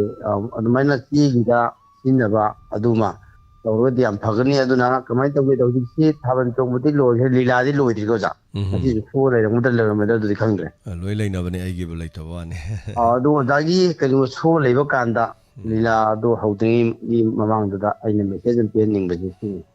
ꯑꯩꯈꯣꯏ ꯏꯁꯤꯡ ꯕꯇꯜꯁꯦ ꯂꯣꯏꯅ ꯊꯛꯏ ꯍꯩ ꯃꯍꯤꯁꯨ ꯊꯛꯏ ꯍꯩ ꯃꯍꯤꯗꯕꯨꯗꯤ ꯊꯥꯗꯕ ꯃꯥꯜꯂꯤ ꯏꯁꯤꯡꯁꯤꯗꯤ ꯐꯖꯅ ꯊꯛꯑꯦꯕꯀꯣ ꯅꯍꯥꯟ ꯏꯌꯣꯒꯤꯗ ꯊꯥꯕꯜ ꯆꯣꯡꯕꯗꯨ ꯑꯩꯅ ꯄ꯭ꯂꯥꯁꯇꯤꯛꯇꯨ ꯑꯩꯈꯣꯏꯒꯤ ꯑꯂꯨ ꯕꯣꯔꯥ ꯑꯍꯥꯡꯕꯗꯣ 3 ꯈꯨꯗꯣꯛꯇꯦꯕ ꯀꯔꯤꯒꯤꯅꯣ ꯍꯥꯏꯔꯒ ꯊꯥꯏꯅꯗꯤ ꯑꯩꯅ ꯇꯧꯕꯅ ꯑꯩꯅ ꯐꯪꯉꯤ ꯃꯥꯅ ꯇꯧꯕꯅ ꯃꯥꯅ ꯐꯪꯉꯤ ꯍꯥꯏꯔꯝꯃꯦ ꯍꯧꯖꯤꯛꯇꯤ ꯑꯩꯅ ꯄ꯭ꯂꯥꯁꯇꯤꯛ ꯃꯌꯥꯝ ꯃꯩ ꯊꯥꯔꯗꯤ ꯑꯩꯈꯣꯏꯒꯤ ꯑꯗꯨꯝ ꯅꯨꯡꯁꯤꯠ ꯅꯨꯡꯁꯥꯁꯤ ꯁꯦꯡꯍꯜꯂꯣꯏꯗꯣꯏꯅꯤ ꯇꯨꯔꯦꯟꯗ ꯑꯩꯅ ꯍꯣ ꯍꯩꯗꯔꯗꯤ ꯃꯌꯥꯝ ꯄꯨꯟꯅ ꯁꯤꯖꯤꯟꯅꯗꯣꯏꯅꯤ ꯑꯗꯨꯅ ꯉꯁꯥꯏꯒꯤ ꯑꯩꯈꯣꯏꯒꯤ ꯏꯁꯤꯡ ꯊꯛꯄꯤꯔꯤꯕ ꯍꯥꯞ ꯕꯇꯜꯕꯨ ꯑꯣꯏꯔꯕꯁꯨ ꯑꯗꯩ ꯂꯤꯇꯔ ꯑꯃꯒꯤ ꯕꯇꯜꯕꯨ ꯑꯣꯏꯔꯕꯁꯨ ꯏꯁꯤꯡꯒꯤ ꯕꯇꯜꯗꯨꯗ ꯌꯥꯝ ꯃꯔꯨ ꯑꯣꯏꯕ ꯋꯥꯍꯩ ꯐ꯭ꯂꯁ ꯗ ꯕꯇꯜ ꯑꯐꯇꯔ ꯌꯨꯖ ꯍꯥꯏꯕꯅꯦꯕ ꯑꯗꯨꯅ ꯃꯗꯨꯗꯣ ꯂꯩꯈꯥꯏꯔꯒ ꯅꯠꯇ꯭ꯔꯒꯅ ꯈꯣꯡꯅ ꯅꯦꯠꯈꯥꯏꯔꯒ ꯀꯩꯅꯣ ꯑꯩꯈꯣꯏꯒꯤ ꯄꯥꯊꯍꯜꯂꯒ ꯑꯩꯈꯣꯏꯒꯤ ꯃꯈꯨꯝ ꯈꯨꯝꯖꯤꯜꯂꯒ ꯊꯝꯃꯝ ꯇꯥꯔꯒꯗꯤ ꯁꯝꯅ ꯂꯤꯂꯥ ꯂꯣꯏꯕꯒ ꯁꯝꯅ ꯑꯩꯈꯣꯏ ꯁꯦꯡꯗꯣꯛꯄ ꯅꯠꯇꯦ ꯅꯣꯡꯉꯥꯜꯂꯒ ꯃꯗꯨ ꯅꯨꯡꯁꯤꯠ ꯁꯤꯖꯤꯜꯂꯛꯄ ꯇꯥꯔꯒꯗꯤ ꯑꯃꯗ ꯀꯣꯏꯆꯥꯏ ꯆꯥꯏꯕ ꯑꯗꯨꯅ ꯍꯥꯏꯔꯤꯕꯁꯤ ꯑꯩꯈꯣꯏ ꯄ꯭ꯂꯥꯁꯇꯤꯛꯇꯨ ꯉꯁꯥꯏꯒꯤ ꯑꯩꯈꯣꯏ ꯂꯩꯈꯥꯏꯔꯝꯃꯒꯗꯤ ꯁꯤꯖꯟ ꯁꯤꯡꯖꯃꯗꯁꯨ ꯑꯣꯖꯥ ꯕꯣꯔꯥꯗꯁꯨ ꯌꯥꯝꯅꯁꯨ ꯆꯟꯗꯕ ꯉꯁꯥꯏꯒꯤ ꯄꯤꯛ ꯊꯟꯅ ꯌꯥꯎꯔꯝꯃꯒꯗꯤ ꯃꯗꯨ ꯑꯣꯏꯒꯅꯤ ꯑꯗꯨꯅ ꯄ꯭ꯂꯥꯁꯇꯤꯛ ꯃꯩ ꯊꯥꯒꯨꯝꯁꯤ ꯑꯗꯨꯒ ꯔꯤꯁꯥꯏꯀꯜ ꯇꯧꯁꯤ ꯃꯅꯤꯄꯨꯔꯗ ꯑꯩꯈꯣꯏꯒꯤ ꯄ꯭ꯂꯥꯁꯇꯤꯛꯀꯤ ꯑꯩꯈꯣꯏꯒꯤ ꯄ꯭ꯔꯗꯛ ꯁꯥꯕ ꯐꯦꯛꯇꯔꯤ ꯌꯥꯝꯅ ꯂꯩꯔꯦ ꯍꯥꯏꯕꯁꯦ ꯃꯁꯤꯃꯇꯪ ꯊꯝꯕꯤꯌꯨ ꯂꯣꯏꯅꯅ ꯑꯣꯖꯥ ꯑꯩꯈꯣꯏꯒꯤ ꯁꯔꯀꯥꯔꯅ ꯆꯦꯡꯁꯤ ꯐ꯭ꯔꯤꯗꯗꯤ ꯌꯦꯜꯂꯦ ꯍꯥꯏ KG 5 ꯂꯥꯏꯔꯕꯁꯤꯡꯒꯤ ꯑꯣꯖꯥ ꯃꯤ ꯑꯃꯅ ꯆꯥꯔꯤꯁꯤ ꯅꯣꯡꯃꯗ ꯑꯩꯈꯣꯏ ꯒ꯭ꯔꯥꯝ 300ꯅꯤ ꯆꯔꯥ ꯑꯃꯗ ꯑꯗꯨ ꯑꯣꯏꯇꯥꯔꯒꯗꯤ ꯆꯔꯥ 60ꯗꯗꯤ KG 19ꯅꯦꯕ KG 19 ꯁꯤꯗ KG 5ꯗꯣ ꯑꯩꯈꯣꯏꯒꯤ ꯌꯦꯜꯂꯤꯕ ꯀꯥꯡꯕꯨꯅ ꯃꯅꯤꯡ ꯈꯔ ꯌꯩꯈꯠ ꯑꯗꯒꯤ ꯐꯥꯕꯣꯏ ꯐꯥꯗꯕꯣꯏ ꯑꯩ ꯁꯨꯝ ꯈꯟꯕꯗ 5 ꯆꯞ ꯆꯥꯅ ꯄꯤꯔꯝꯒꯅꯤ ꯍꯥꯏꯕꯗꯤ ꯊꯥꯖꯗꯦꯕ ꯗꯤꯖꯤꯇꯦꯜꯗꯒ ꯑꯣꯜꯂ ꯄꯤꯔꯝꯃꯒꯗꯤ ꯈꯪꯗꯦ ꯗꯤꯖꯤꯇꯦꯜꯗ ꯑꯣꯟꯕꯩꯗꯤ ꯊꯥꯖꯗꯦ ꯑꯩꯈꯣꯏꯒꯤ ꯔꯥꯏꯁ ꯀꯨꯀꯔꯒꯤ ꯑꯃ ꯂꯩꯗꯥꯏ ꯑꯗꯨꯗꯤ ꯌꯩꯈꯠꯂꯒ ꯌꯦꯡꯉꯣꯏ ꯇꯧꯏ ꯑꯗꯨꯅ ꯑꯣꯖꯥ ꯀꯅꯥꯒꯨꯝꯕ ꯑꯩꯈꯣꯏ ꯂꯝꯖꯥꯎꯒꯤꯗꯣ ꯑꯣꯖꯥ ꯃꯇꯦꯡ ꯄꯥꯡꯉꯨꯔꯦ ꯚꯤꯗꯤꯑꯣ ꯊꯥꯖꯈꯤꯕꯅꯦ ꯏꯃꯨꯡꯗꯨ ꯌꯥꯝꯅ ꯅꯥꯇꯩ ꯆꯥꯔꯝꯗꯦ ꯊꯣꯡ ꯄꯥꯟꯕ ꯉꯝꯗꯦ ꯑꯩꯈꯣꯏꯒꯤ ꯀꯩꯅꯣ ꯍꯥꯎꯐꯤ ꯑꯃꯅ ꯀꯩꯅꯣ ꯇꯧꯏ ꯆꯥꯛꯈꯨꯝꯒꯇꯣ ꯌꯥꯝ ꯅꯥꯇꯩ ꯆꯥꯗꯦ ꯑꯗꯨꯅ ꯏꯃꯨꯡꯗꯨꯗ ꯃꯄꯥꯗꯨꯅ ꯃꯤꯃꯥꯟꯅꯗ꯭ꯔꯦ ꯑꯗꯒꯤ ꯃꯃꯥꯗꯨꯅ ꯉꯁꯥꯏꯒꯤ ꯃꯆꯥꯅꯤ ꯂꯧꯊꯣꯛꯅ ꯆꯠꯈ꯭ꯔꯦ ꯑꯗꯨꯒ ꯃꯕꯣꯛꯇꯨꯅ ꯊꯔꯣꯏ ꯈꯨꯜꯂꯒ ꯆꯔꯥ ꯑꯩꯈꯣꯏꯒꯤ ꯃꯩ ꯃꯨꯠꯇꯅꯕ ꯍꯣꯠꯅꯕꯗꯣ ꯑꯗꯨꯗꯤ ꯉꯝꯃꯛꯇꯕ ꯍꯥꯏꯇꯥꯔꯦ ꯑꯉꯥꯡ 2 ꯉꯁꯥꯏꯒꯤ ꯃꯆꯥꯅꯨꯄꯥꯗꯨꯒ ꯃꯕꯣꯛꯇꯨꯒ 4ꯅꯦꯕ 4ꯁꯦ ꯊꯥ ꯑꯃꯗ ꯆꯦꯡ ꯑꯩꯈꯣꯏꯒꯤ ꯀꯩꯅꯣ KG 13 4ꯗꯤ 52ꯁꯦ ꯗꯤꯌꯨ ꯑꯗꯨꯝ ꯂꯩꯌꯦꯕ ꯑꯗꯨ ꯃꯣꯏꯅ ꯉꯁꯥꯏꯒꯤ ꯅꯤꯄꯥ ꯑꯀꯟꯕ ꯑꯃꯅ ꯌꯨꯝꯗ ꯄꯨꯕꯗꯤ ꯐꯕ ꯅꯤꯄꯥ ꯑꯀꯟꯕꯗꯨꯗꯤ ꯃꯤꯃꯥꯟꯅꯗꯅ ꯂꯩꯌꯦ ꯑꯗꯨꯅ ꯂꯩꯀꯥꯏꯗ ꯀꯔꯤꯒꯨꯝꯕ ꯁꯤꯒꯨꯝꯕ ꯑꯋꯥꯕ ꯏꯃꯨꯡꯗ ꯎꯄꯥꯏ ꯂꯩꯇꯕ ꯁꯨꯒꯗꯕ ꯃꯤꯅ ꯑꯩꯈꯣꯏꯒꯤ ꯃꯤꯃꯥꯟꯅꯗꯅ ꯂꯩꯕꯒꯨꯝꯕ ꯅꯥꯔ ꯌꯦꯛ ꯂꯩꯕꯒꯨꯝꯕꯗꯤ ꯆꯔꯥꯁꯤ ꯑꯣꯖꯥ ꯑꯗꯨꯃꯛ ꯑꯩꯈꯣꯏꯒꯤ ꯅꯥꯝꯃ ꯆꯥꯔꯒ ꯅꯥꯝꯃ ꯍꯦꯜꯂꯁꯤ ꯃꯄꯨꯡ ꯈꯪꯅ ꯂꯩꯕꯖꯥꯠꯅꯤ ꯍꯥꯏꯕ ꯋꯥꯐꯝꯁꯦ ꯁꯤꯃꯇꯪꯒ ꯐꯣꯡꯗꯣꯛꯆꯒꯦ ꯃꯌꯥꯝꯅ ꯂꯩꯀꯥꯏꯅ ꯑꯗꯒꯤ ꯁꯤꯒꯨꯝꯕꯁꯤ ꯃꯇꯦꯡ ꯄꯥꯡꯕꯒꯤ ꯀꯜꯆꯔ ꯑꯩꯈꯣꯏ ꯂꯩꯍꯟꯁꯤ ꯍꯥꯏꯕꯁꯦ ꯁꯤꯇꯪꯒ ꯐꯣꯡꯗꯣꯛꯆꯒꯦ ꯇꯧꯖꯕꯅꯦ ꯊꯥꯒꯠꯆꯔꯤ ꯑꯣꯖꯥ ꯍꯧꯖꯤꯛ ꯚꯤꯗꯤꯑꯣꯗꯁꯨ ꯎꯠꯆꯔꯕꯅꯤ ꯃꯌꯥꯝ ꯁ꯭ꯀ꯭ꯔꯤꯟꯗ ꯎꯍꯟꯖꯔꯦ ꯌꯥꯝ ꯅꯨꯡꯉꯥꯏꯖꯔꯦ ꯁꯔꯨꯛ ꯌꯥꯕꯤꯔꯛꯄ ꯑꯩꯈꯣꯏꯅ ꯏꯁꯤꯡ ꯕꯣꯇꯜꯁꯤ ꯑꯣꯖꯥ ꯍꯧꯖꯤꯛꯅ ꯍꯥꯏꯕꯗꯣ ꯀ꯭ꯔꯁ ꯇꯧꯕꯒꯤ ꯃꯇꯥꯡꯗꯣ ꯑꯗꯨꯅꯤ ꯕꯣꯇꯜꯗꯨꯁꯨ ꯌꯥꯝ ꯆꯜꯂꯤꯗꯅ ꯂꯩꯈꯥꯏꯔꯗꯤ ꯈꯥꯎ ꯃꯅꯨꯡꯗꯨꯗ ꯍꯥꯞꯄ ꯌꯥꯝ ꯆꯜꯂꯦ ꯍꯥꯏꯇꯥꯔꯦ ꯑꯗꯨꯒ ꯑꯩꯈꯣꯏꯅ ꯏꯁꯤꯡ ꯕꯣꯇꯜꯁꯤ ꯀꯔꯤꯒꯨꯝꯕ ꯃꯇꯝꯗ ꯁꯨꯃꯥꯏꯅ ꯇꯛꯅ ꯂꯩꯔꯝꯕꯁꯤꯗ ꯏꯁꯤꯡ ꯊꯛꯀꯦꯔꯥꯅ ꯍꯥꯏꯔꯒ ꯑꯃꯗ ꯍꯥꯏꯐꯦꯠꯇ ꯇꯦꯡꯊꯣꯛ ꯏꯁꯤꯡ ꯑꯃ ꯖꯣꯔꯣ ꯍꯩꯖꯤꯜꯂ ꯊꯛꯄꯁꯤ ꯀꯅꯥꯅ ꯊꯧꯕꯅꯣ ꯈꯪꯗꯦ ꯑꯩꯈꯣꯏ ꯊꯣꯏꯅ ꯄꯥꯏꯅꯤꯡꯗꯦꯕ ꯅꯪ ꯏꯁꯤꯡ ꯊꯛꯀꯦꯅ ꯍꯥꯏ ꯀꯥꯟꯗ ꯕꯣꯇꯜ ꯑꯃꯟꯕ ꯑꯃ ꯈꯨꯟꯗꯣꯛꯑꯒ ꯀꯥꯕꯛ ꯇꯦꯡꯊꯣꯛꯑꯒ ꯀꯗꯥꯏꯗꯅꯣ ꯑꯃ ꯌꯥꯔ ꯄꯤꯔꯛꯀꯥꯟꯗ ꯑꯗꯨꯝ ꯏꯁꯤꯡ ꯊꯛꯅꯤꯡꯒꯗ꯭ꯔꯥ ꯊꯛꯅꯤꯡꯗꯕ ꯌꯥꯏꯑꯕ ꯑꯗꯨꯒ ꯀꯔꯤꯒꯨꯝꯕ ꯌꯨ ꯊꯛꯄ ꯃꯤ ꯑꯃꯗ ꯍꯥꯏꯔꯁꯤ ꯃꯉꯣꯟꯗ ꯏꯁꯤꯡꯗꯣ ꯍꯩꯔ ꯄꯤꯔꯀꯥꯟꯗ ꯃꯥ ꯍꯪꯒꯣꯏꯈꯤꯕꯁꯨ ꯌꯥꯏ ꯕꯠ ꯑꯗꯨꯕꯨ ꯃꯥꯅ ꯊꯛꯏꯕ ꯌꯨꯒꯤ ꯕꯣꯇꯜꯗꯨꯒꯤꯗꯃꯛꯇꯗꯤ ꯌꯨ ꯁꯨꯡꯐꯝꯗꯨꯗ ꯃꯥꯒꯤꯗꯃꯛꯇ ꯀꯔꯤ ꯍꯥꯏꯇꯥꯔꯦ ꯕꯣꯇꯜꯗꯨ ꯁꯥꯕ ꯅꯠꯇꯦꯕ ꯑꯌꯥꯝꯕꯅ ꯁꯤꯖꯤꯟꯅꯔꯨꯕ ꯍꯣꯇꯦꯜꯒꯨꯝꯕ ꯑꯗꯨꯒ ꯆꯥꯛ ꯆꯥꯕꯒꯤ ꯑꯩꯈꯣꯏꯒꯤ ꯃꯥꯟꯗꯣꯞꯀꯨꯝꯕ ꯑꯗꯒꯤ ꯑꯇꯩ ꯑꯇꯩ ꯗꯨꯀꯥꯟꯗ ꯏꯁꯤꯡ ꯌꯣꯟꯕꯒꯨꯝꯕ ꯀꯩꯊꯦꯜꯗꯒꯤ ꯈꯨꯜꯂꯒ ꯁꯨꯃꯥꯏꯅ ꯇꯧꯕ ꯀꯥꯡꯕꯨꯅ ꯕꯣꯇꯜꯁꯤ ꯌꯣꯜꯂꯒ ꯌꯨ ꯁꯨꯡꯉꯤꯕ ꯀꯥꯡꯕꯨ ꯌꯨ ꯌꯣꯜꯂꯤꯕ ꯀꯥꯡꯕꯨꯅ ꯃꯗꯨꯒꯤ ꯕꯣꯇꯜ ꯃꯅꯨꯡꯗꯨꯗ ꯇꯣꯉꯥꯟꯅ ꯑꯃꯨꯛ ꯈꯥꯏꯗꯣꯛꯑꯒ ꯍꯥꯏꯕꯗꯤ ꯃꯤꯅ ꯁꯤꯖꯤꯟꯅꯔꯨꯔꯕ ꯄꯣꯠꯇꯨꯗ ꯌꯨ ꯑꯣꯏꯅ ꯍꯥꯞꯆꯜꯂ ꯊꯛꯄꯗꯗꯤ ꯌꯨ ꯊꯛꯄꯗꯨꯅ ꯕꯣꯇꯜꯗꯨ ꯈꯨꯜꯂꯛꯄ ꯕꯣꯇꯜꯗꯒꯤ ꯌꯨ ꯍꯥꯞꯄꯒ ꯊꯛꯏꯕꯅꯤ ꯍꯥꯏꯕ ꯋꯥꯈꯜꯁꯦ ꯈꯟꯁꯨ ꯈꯜꯂꯨꯗꯦ ꯈꯟꯕ ꯇꯥꯔꯒꯁꯨ ꯌꯨꯅꯤꯅ ꯍꯪꯒꯣꯏꯗꯦꯕ ꯁꯤꯁꯨ ꯑꯗꯨꯝ ꯌꯨ ꯃꯅꯨꯡꯗ ꯊꯛꯄꯤꯔꯤꯕꯁꯤꯡꯅ ꯃꯈꯣꯏꯒꯤ ꯋꯥꯈꯜꯗ ꯈꯟꯕ ꯌꯥꯕ ꯄꯣꯠ ꯑꯃꯅꯤ ꯍꯥꯏꯇꯥꯔꯦ ꯊꯥꯒꯠꯆꯔꯤ ꯑꯣꯖꯥ ꯍꯧꯖꯤꯛ ꯊꯦꯡꯛ ꯌꯨ ꯁꯣ ꯃꯆ ꯑꯗꯨꯒ ꯄ꯭ꯂꯥꯁꯇꯤꯛ ꯁꯤꯖꯤꯟꯅꯗꯕꯒꯤ ꯃꯇꯥꯡꯗ ꯑꯣꯖꯥ ꯍꯧꯖꯤꯛꯅ ꯇꯥꯛꯄꯤꯁꯤ ꯌꯥꯝ ꯆꯨꯝꯃꯦ ꯑꯩꯈꯣꯏ ꯑꯉꯥꯡ ꯑꯣꯏꯔꯤꯉꯩꯗ ꯅꯍꯥꯟꯋꯥꯏ ꯁꯤꯒꯤ ꯃꯈꯥꯏ ꯂꯨꯄꯥ ꯑꯃꯒꯤ ꯃꯁꯤ 6 ꯇꯧꯕ ꯀꯥꯏꯅ ꯇꯧꯔꯝꯃꯦ ꯅꯍꯥꯟꯋꯥꯏꯅ ꯑꯩꯈꯣꯏꯅ ꯃꯣꯏꯗꯥꯁꯦ ꯏꯁꯤꯡꯗ ꯂꯣꯜꯂꯅꯤꯗꯅ ꯃꯣꯏꯗꯥꯁꯦ ꯏꯁꯤꯡꯗ ꯂꯣꯜꯂꯒ ꯑꯩꯈꯣꯏꯅ ꯒꯣꯝ ꯁꯥꯏꯌꯦꯕ ꯑꯗꯨꯒ ꯏꯁꯤꯡꯗ ꯆꯅꯝ ꯇꯧꯔ ꯆꯩ ꯑꯃ ꯇꯩꯁꯜꯂꯦ ꯂꯪ ꯇꯧꯔ ꯇꯩꯁꯜꯂꯦꯀꯣ ꯑꯗꯨꯒ ꯑꯩꯈꯣꯏꯅ ꯁꯟꯊꯤ ꯆꯦ ꯕꯣꯛꯁꯇꯣ ꯒꯥꯔꯤꯗ ꯍꯣꯡꯉꯤ ꯕꯤꯁꯀ꯭ꯋꯤꯠ ꯍꯥꯄꯛꯄꯒꯤ ꯑꯇꯩ ꯂꯩꯕꯁꯤꯡꯗꯣ ꯑꯗꯣ ꯕꯤꯁꯀ꯭ꯋꯤꯠ ꯍꯥꯞꯄꯩꯗꯣ ꯀꯥꯇꯤꯅ ꯀꯛꯑꯅꯤ ꯑꯗꯨꯒ ꯆꯦꯗꯣ ꯍꯥꯟꯅ ꯆꯦꯁꯤꯁꯨ ꯑꯩꯈꯣꯏꯒꯤ ꯈꯕꯔ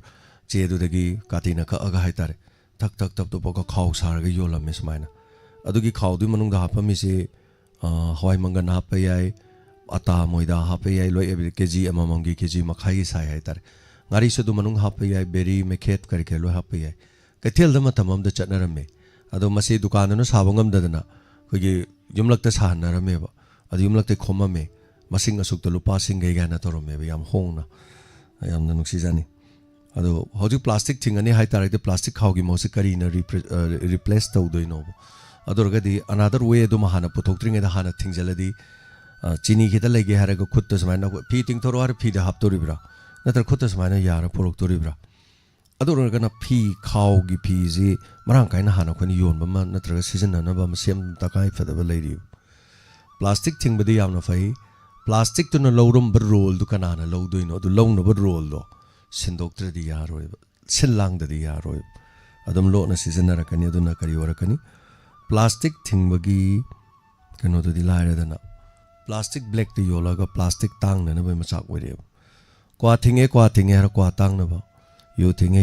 ꯍꯥꯏꯔ ꯌꯨ ꯇꯥꯡꯅꯕ ꯑꯣꯏꯗꯅ ꯑꯗ ꯀ꯭ꯋꯥꯗꯤ ꯊꯤꯡꯉꯤꯕ ꯈꯨꯗꯤꯡꯒꯤ ꯃꯅꯥ ꯍꯤꯗꯥꯛ ꯃꯅꯥ ꯊꯤꯡꯉꯤꯉꯩ ꯀ꯭ꯋꯥꯗꯤ ꯇꯥꯡꯕ ꯁꯨꯝ ꯍꯦꯟꯒꯠꯂꯛꯏ ꯌꯧꯈ꯭ꯔꯦꯅ ꯍꯧꯖꯤꯛ ꯃꯌꯥꯝꯅꯁꯨ ꯈ꯭ꯋꯥꯏꯗꯒꯤ ꯆꯠꯅꯔꯤꯕ ꯃꯔꯨꯑꯣꯏꯅ ꯀ꯭ꯋꯥ ꯆꯥꯕ ꯃꯅꯤꯄꯨꯔꯗ ꯅꯨꯄꯤꯒ ꯅꯨꯄꯥꯒ ꯅꯨꯄꯤ 100ꯒꯤ ꯃꯅꯨꯡꯗ ꯅꯨꯄꯤ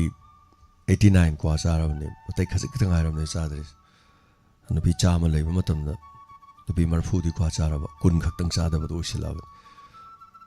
ꯃꯁꯤꯡꯁꯦ ꯍꯥꯏꯇꯥꯔꯦ Anyway, thank you so much. Mathangi kolada khudong chaba pijari sarugabiu thorom sida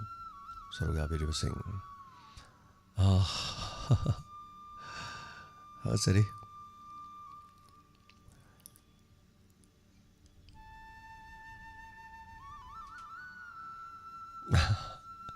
Adani dai ham lori wafam se.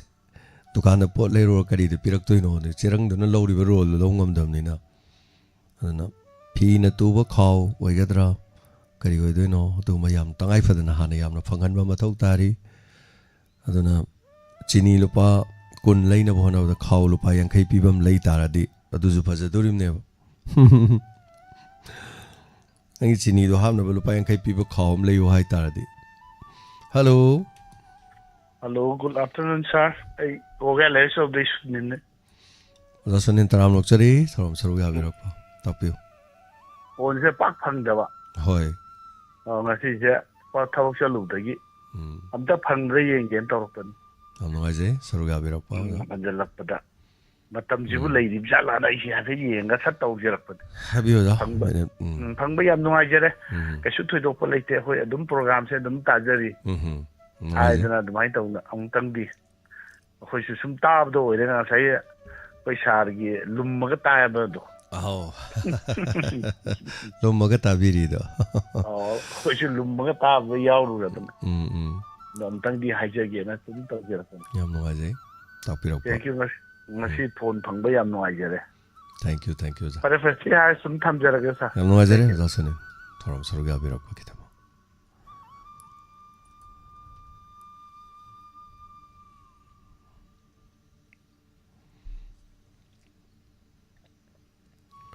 Arang Manipuri wari sanduk chakibada aigi pupu haiba wari do tadaba singna soidina tabiu ꯑꯗꯨꯒ comment section da comment pibiramu aina tele play oina namge na su khalaga thamjaribani ai ahangwa matamda soidana nongmadi namgini na aina namge khalaga thamjaba hello ming amade lai from habiu hello taja ming amta khangjage langjinga sobodegi irane sir tapiu kari wa from habini ba phone tawda puire tawrane sir sabu kurumjari harbuda hoi khara pakale sa tawda kuibagi kaso kai de gran thorom se dum phone da tabiri haitare ne phone di yengbiri ko adum thorom dum tajari sa du khangan jagena hoi kaso kai de sa koi swagi swai le kai gi na tawguna harba ta de tawdo man adu ta gi ndaki sai ꯆꯩꯔꯥꯎꯕꯒꯤ ꯏꯁꯩꯗꯨꯅꯦ ꯑꯗꯨꯁꯨ ꯐꯖꯩ ꯑꯗꯨꯒ ꯋꯥꯛꯆꯤꯡꯒꯤ ꯎꯂꯦꯟ ꯈꯥꯡꯂꯤꯒꯤ ꯍꯥꯏꯕ ꯏꯁꯩꯗꯣ ꯑꯗꯨꯁꯨ ꯐꯖꯩ ꯁꯥꯔ ꯑꯗꯨꯒ ꯅꯍꯥꯟꯃꯨꯛ ꯁꯥꯔ ꯍꯣꯏ ꯁꯤꯗ ꯂꯤꯂꯥ ꯑꯀꯣꯟꯕ ꯂꯥꯛꯑꯝꯕꯗꯣ ꯅꯣꯡꯂꯩ ꯅꯨꯡꯁꯤꯠꯀꯤ ꯃꯇꯨꯡꯗ ꯑꯗꯨꯗ ꯑꯍꯥꯟꯕꯗꯗꯤ ꯌꯦꯅꯤꯡ ꯍꯨꯜꯂꯛꯂꯦ ꯍꯥꯏꯕ ꯏꯁꯩꯗꯣ ꯇꯥꯕ ꯐꯪꯖꯍꯧꯋꯦ ꯑꯗꯨꯒ ꯑꯀꯣꯟꯕꯒꯤ ꯂꯥꯛꯄꯗꯣ ꯑꯗꯨꯗ ꯁꯥꯔ ꯂꯥꯛꯇ꯭ꯔꯤꯉꯩꯗ ꯏꯁꯩ ꯑꯃ ꯈꯜꯂꯝꯕꯅꯦꯕ ꯑꯩꯅ ꯁꯥꯔꯒꯤ ꯏꯃꯥ ꯁꯩ ꯇꯥꯕ ꯏꯁꯩꯗꯣ ꯑꯗꯨꯗꯣ ꯁꯥꯔ ꯀꯩꯅꯣꯇ ꯈꯔ ꯊꯦꯡꯅ ꯂꯥꯛꯄꯒꯤ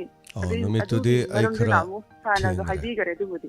ꯅꯍꯥꯟꯃꯨꯛ ꯇꯥꯖꯍꯧꯔꯦ ꯊꯦꯡꯉꯛꯄꯒꯤ ꯃꯔꯝꯗꯣ ꯑꯗꯨꯗꯤ ꯏꯁꯩꯗꯣ ꯇꯥꯕ ꯑꯗꯨꯝ ꯐꯪꯍꯧꯗ꯭ꯔꯦ ꯑꯗꯨꯒꯤ ꯁꯨꯝ ꯈꯤꯇꯪ ꯄꯦꯜꯍꯧꯗꯕ ꯍꯥꯏꯇꯥꯔꯦ ꯍꯣꯏ ꯀꯤꯔꯟ ꯃꯇꯥꯡ ꯃꯇꯝ ꯆꯥꯕꯗ ꯑꯃꯨꯛ ꯂꯥꯛꯄ ꯑꯣꯏꯁꯅꯨ ꯑꯩꯈꯣꯏꯗꯤ ꯑꯗꯨꯝ ꯁꯨꯃꯥꯡꯗ ꯑꯃ ꯑꯣꯏꯔꯦ ꯅꯣꯡꯃ ꯑꯗꯨꯝ ꯂꯥꯛꯇꯧ ꯂꯩꯔꯝꯅꯦꯕ matam khara di lila yaujari na haitare sasana kitang ngammingai di khara chatkige na khalle aduga pesa yam phangobai nate sumang lila yaubagi nungaiba mai ben mayam unaba haktheng na unaba du adagi akhoina sida leiragadi only sida lakpa khaktang nu uneidana ada ai sana gari thauroga adomadongi lamdoina laktoine ba adu mai ben sing mayam unaba ahalaman sing adu chalinaw mayam unaba the direct akhoigu unajabagi haitare adu masudum lai nungaibasu aduga lam mafam da aina maram leitragadi chatpa phanglaroi doba ada khoigi sanale pak ki lamdam haitare sida isana se chalaga mayam haktheng na unajaba thenajabagi nungaiba mayam lei haitare mano chaluraga paisa phangmadu khaki wana te haitare nungaitaba ma haraga ne akhoina kwai nungaitaba khak lei kwai nungaitaba yu thakchalaga akhoigi fi satpham da changak pase masi mo nungaitaba de leitre se lila mafam khudimakte yam tawe adu kanagoma lila mafam yam strict oibe yawe lila sinbirim bibjing duna mi atopa matta changwe yaroi lekai gi mimda chang yaroi gana strict tawga tawse yam tawe sarang pat ki ngarang sinbiri bajing do yamna manung da changbi ga no sange mi je oro sange adu moi tanto ko hane tanto phone mo jang wai mai tro lawe na hajing changbi ga no adu makta da moi adai gi lekai gi nataba mi akhoi di moi ga khangna jabani gana namna don changchalak pa yawe ada akhoi di taseng na kan da adugi manung matamduda akhoi ga fanam khangna bo jo gi changhaning de maram de akhoi adu ga no kari lege da akhoi thengna la amni na akhoi di dress ya toini makeup adagi di chana ba lila dialogue ningsing doini adagi di akhoi di sai gi thabak tawgo do mayam do akhoi mang do loi ta le adu kan do skai lam sana roge skai do ngarang na kai sanai na hana kai sanai aska sai kai lam da adu tawba na do akhoi da WAHONG je interview tawbo cha mane adagi khon ga khara tare ko khumbada da yam waeba adagi adu khumbadu da khakta na taw manam do padana dum thakchala la amni na pumme aduna usana ko wara kan da dui manam nam da kari hangon nungai te adu saru maru yawi ko chinau sing la changa ga as yamba la khoi sai da la ini ga na sing piram ba yawe sapot piram ba yawe haira piram ba yawe adugumududi khara fai sabot piram men haraw bai wana ti ko moi piram jo propap cha bai matam khoi da leite ado khoi lei ga na hang piram do adugi di pele kaisu yelam da bida adagi di khara amna sang yam ba ngasi di live boina uzare se yam ba sa photo am to kamina je sai khoi dress hong doi ni na moja furit le adagi di kongra hongdong hongjin tawba matang lei adui matang do photo kapsala ke har kan selfie taw ge ha ngai khong ngak tangai bi ko ga ya jan na sigumse nungaite adagi amana ne khoi gi manung do khoi gi di madai da phamen lei ahan gi leifam leiba dumani yum ma lei kana phamen leiba ahan gi pham phamana ꯑꯣꯖꯥ ꯏꯕꯣ ꯌꯥꯝꯃꯤ ꯃꯄꯥꯗꯣ ꯈꯣꯡꯎꯞ ꯇꯣꯡꯉ ꯐꯛꯇꯨꯗ ꯈꯣꯡꯄꯥꯛꯅ ꯅꯦꯠꯂ ꯆꯠꯈꯠꯂꯛꯄ ꯌꯥꯎꯈꯠꯂꯦꯕ ꯃꯐꯝ ꯃꯐꯝꯒꯤ ꯋꯥꯅꯤꯀꯣ ꯑꯗꯨ ꯌꯥꯝ ꯀꯩꯅꯣ ꯇꯧꯗꯕꯁꯦ ꯑꯗꯨꯅ ꯁꯤꯒꯨꯝꯕꯁꯦ ꯑꯩꯈꯣꯏ ꯇꯧꯍꯟꯅꯤꯡꯗꯕ ꯑꯗꯨꯅ ꯂꯤꯂꯥ ꯆꯠꯄ ꯀꯥꯟꯗꯀꯣ ꯃꯐꯝ ꯈꯨꯗꯤꯡꯃꯛꯇ ꯂꯣꯏꯅ ꯇꯧꯋꯦ ꯍꯥꯏꯕꯗꯤ ꯅꯠꯇꯦ ꯑꯗꯨꯕꯨ ꯑꯌꯥꯝꯕꯅꯗꯤ ꯂꯣꯏꯅ ꯃꯁꯤ ꯍꯦꯛꯇ ꯊꯦꯡꯅꯩꯌꯦꯕ ꯑꯩꯈꯣꯏꯅ ꯂꯤꯂꯥ ꯆꯠꯄ ꯀꯥꯟꯗ ꯁꯤꯅ ꯂꯤꯂꯥꯒꯤ ꯋꯥꯔꯤꯅꯤ ꯑꯗꯨꯅ ꯊꯦꯡꯛ ꯌꯨ ꯁꯣ ꯃꯆ ꯑꯩꯈꯣꯏꯅ ꯇꯧꯍꯟꯅꯤꯡꯗꯕ ꯍꯥꯏꯔꯒꯗꯤ ꯑꯗꯨꯒꯨꯝꯕꯗꯨ ꯇꯧꯍꯟꯅꯤꯡꯗꯦ ꯑꯗꯨꯅ ꯑꯗꯨꯕꯨ ꯋꯥꯅ ꯋꯥꯅ ꯍꯣꯠꯅꯕꯅꯤ ꯏꯃꯥ ꯏꯕꯦꯜꯁꯤꯡꯅ ꯑꯗꯩ ꯂꯤꯂꯥ ꯇꯧꯅꯕ ꯍꯣꯠꯅꯕꯗ ꯁꯦꯜ ꯂꯨꯄꯥ 90-90 ꯇꯥꯅꯕ ꯍꯣꯠꯅꯔꯤꯅꯤ ꯑꯗꯨꯕꯨ ꯅꯨꯡꯁꯤꯕꯤꯕꯅꯤ ꯑꯩꯈꯣꯏꯅ ꯑꯗꯨꯗ ꯍꯥꯏꯔꯦ ꯋꯥꯔꯧꯈꯤꯗꯣꯏꯅꯤ ꯅꯪ ꯈꯛꯇ ꯅꯠꯇꯦꯅ ꯐꯥꯎꯕ ꯃꯌꯥꯝ ꯂꯩ ꯅꯪ ꯅꯠꯇ꯭ꯔꯁꯨ ꯌꯥꯏ ꯀꯩꯅꯣꯅ ꯍꯥꯏꯈꯤꯗꯣꯏꯅꯤ ꯑꯗꯩꯗ ꯑꯩꯈꯣꯏꯅ ꯋꯥꯈꯜ ꯈꯤꯇꯪ ꯇꯥꯟꯅꯕ ꯑꯃ ꯂꯩꯗꯥꯏꯅꯦ ꯑꯗꯨ ꯊꯕꯛ ꯑꯃ ꯊꯣꯛꯑꯦ ꯂꯤꯂꯥ ꯑꯃ ꯊꯣꯛꯑꯦ ꯏꯁꯩ ꯑꯃ ꯊꯣꯛꯑꯦ ꯍꯥꯏꯔꯒꯗꯤ ꯑꯩꯈꯣꯏ ꯌꯨ ꯊꯛꯑꯒ ꯅꯠꯇ꯭ꯔꯗꯤ ꯊꯧꯔꯝꯗꯨ ꯌꯥꯎꯕ ꯌꯥꯗ꯭ꯔꯕ꯭ꯔꯥ ꯌꯨ ꯊꯛꯄꯤꯌꯨ ꯀꯩꯁꯨ ꯀꯥꯏꯗꯦ ꯏꯁꯥ ꯅꯨꯡꯉꯥꯏꯅꯕ ꯈꯤꯇꯪ ꯒ꯭ꯂꯥꯁ ꯑꯃ ꯊꯛꯄꯤꯔꯒ ꯅꯨꯡꯉꯥꯏꯅ ꯑꯗꯨꯝ ꯈꯨꯕꯥꯛ ꯈꯨꯔ ꯂꯩꯕ ꯀꯩꯝ ꯀꯥꯏꯗꯦꯕ ꯑꯗꯣ ꯀꯥ ꯍꯦꯟꯅ ꯉꯥꯎꯁꯜꯂꯛꯑꯀꯥꯟꯗꯗꯤ ꯀꯣꯛ ꯉꯥꯎꯐꯝ ꯌꯥꯎꯁꯜꯂꯦꯕ ꯁꯤ ꯋꯥꯅꯤ ꯁꯤꯅꯤ ꯑꯩꯈꯣꯏꯅ ꯑꯃꯨꯛ ꯊꯦꯡꯅꯩꯁꯤꯅ ꯑꯗꯣ ꯐꯖꯅ ꯑꯗꯨꯝ ꯁꯤꯟꯕꯤꯔꯝꯕ ꯃꯐꯝ ꯃꯐꯝꯗꯨꯗ ꯑꯗꯨꯒꯨꯝꯕ ꯑꯃꯠꯇ ꯌꯥꯗꯅ ꯆꯦꯛꯁꯤꯜꯂꯒ ꯇꯧꯕꯤꯔꯝꯕꯁꯨ ꯃꯌꯥꯝ ꯌꯥꯎꯋꯤ ꯍꯜꯂꯣ ꯃꯤꯡ ꯑꯃꯗꯤ ꯂꯩꯐꯝ ꯍꯥꯏꯕꯤꯁꯤ ꯍꯜꯂꯣ ꯑꯩ ꯌꯥꯏꯇꯣ ꯈꯣꯏꯔꯣꯝꯗꯒꯤ ꯈꯣꯏꯔꯣꯝ ꯃꯈꯥꯒꯤ ꯇꯣꯝꯕꯤ ꯀꯧꯋꯦ ꯇꯥꯛꯄꯤꯌꯨ ꯀꯔꯤ ꯍꯥꯏꯕꯅꯤ ꯑꯣ ꯁꯥ ꯑꯩ ꯁꯨꯝ ꯑꯝꯇ ꯐꯪꯗ꯭ꯔꯤ ꯑꯗꯣ ꯉꯁꯤ ꯆꯠꯄꯗ ꯌꯦꯡꯒꯦꯅ ꯁꯥꯗ ꯁꯨꯝ ꯇꯧꯔꯤꯅꯤ ꯑꯩ ꯁꯥꯒꯤ ꯈꯣꯟ ꯅꯨꯡꯉꯥꯏꯇꯕꯗꯨꯒꯤ ꯑꯩ ꯀꯩꯅꯣꯝꯇ ꯁꯨꯝ ꯍꯥꯏꯅꯤꯡꯗꯅ ꯇꯧꯕꯅꯦ ꯁꯥꯅ ꯂꯧꯕꯤꯔꯣꯏꯗ꯭ꯔꯗꯤ ꯈꯪꯗꯦ ꯑꯩꯈꯣꯏꯒꯤ ꯌꯨꯝꯗ ꯄꯥꯟꯕ ꯈꯥꯃꯦꯟꯗꯣ ꯑꯗꯨꯏꯗꯨ ꯀꯩꯅꯣ ꯇꯧꯔꯒ ꯑꯗꯨꯝ 2-3 ꯁꯨꯝ ꯑꯩꯈꯣꯏꯒꯤ ꯐꯨꯡꯒꯥꯒ ꯂꯩꯔꯗꯤ ꯑꯩꯈꯣꯏ ꯐꯨꯡꯒꯥꯗꯒ ꯑꯩꯈꯣꯏ ꯂꯧꯔꯒꯀꯣ ꯑꯗꯨ ꯆꯥꯕꯗꯣ ꯈꯣꯟ ꯁꯤꯕ ꯀꯩꯗꯧꯕ ꯐꯕꯅꯦ ꯑꯩꯁꯨ ꯅꯍꯥꯟ ꯈꯣꯟ ꯊꯣꯛꯇꯦꯕꯀோ ꯑꯗꯨꯏꯗꯨ ꯂꯧꯔ ꯆꯥꯕ 2 ꯆꯥꯕꯗꯅꯦ ꯅꯣꯡꯉꯥꯜꯂꯀꯥꯟꯗꯅꯦ ꯈꯣꯟꯁꯦ ꯑꯩꯈꯣꯏ ꯋꯥ ꯉꯥꯡꯕ ꯌꯥꯔꯛꯑꯦ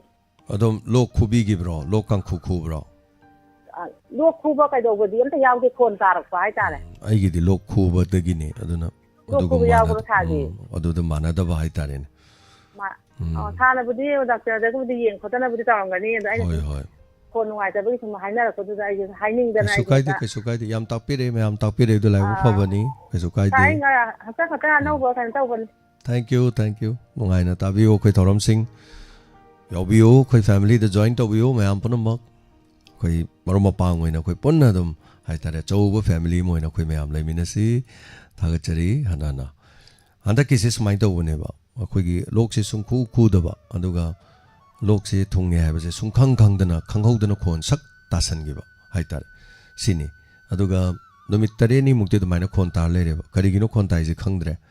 ꯑꯗꯨꯒ 9ꯒꯤ ꯃꯇꯨꯡꯗꯒꯤꯗꯤ ꯀꯔꯤ ꯇꯧꯔꯒꯦꯗ ꯂꯣꯛ ꯑꯣꯏꯅ ꯈꯨꯔꯛꯄꯅꯦꯕ ꯀꯥꯡꯈꯨ ꯍꯥꯏꯇꯥꯔꯦ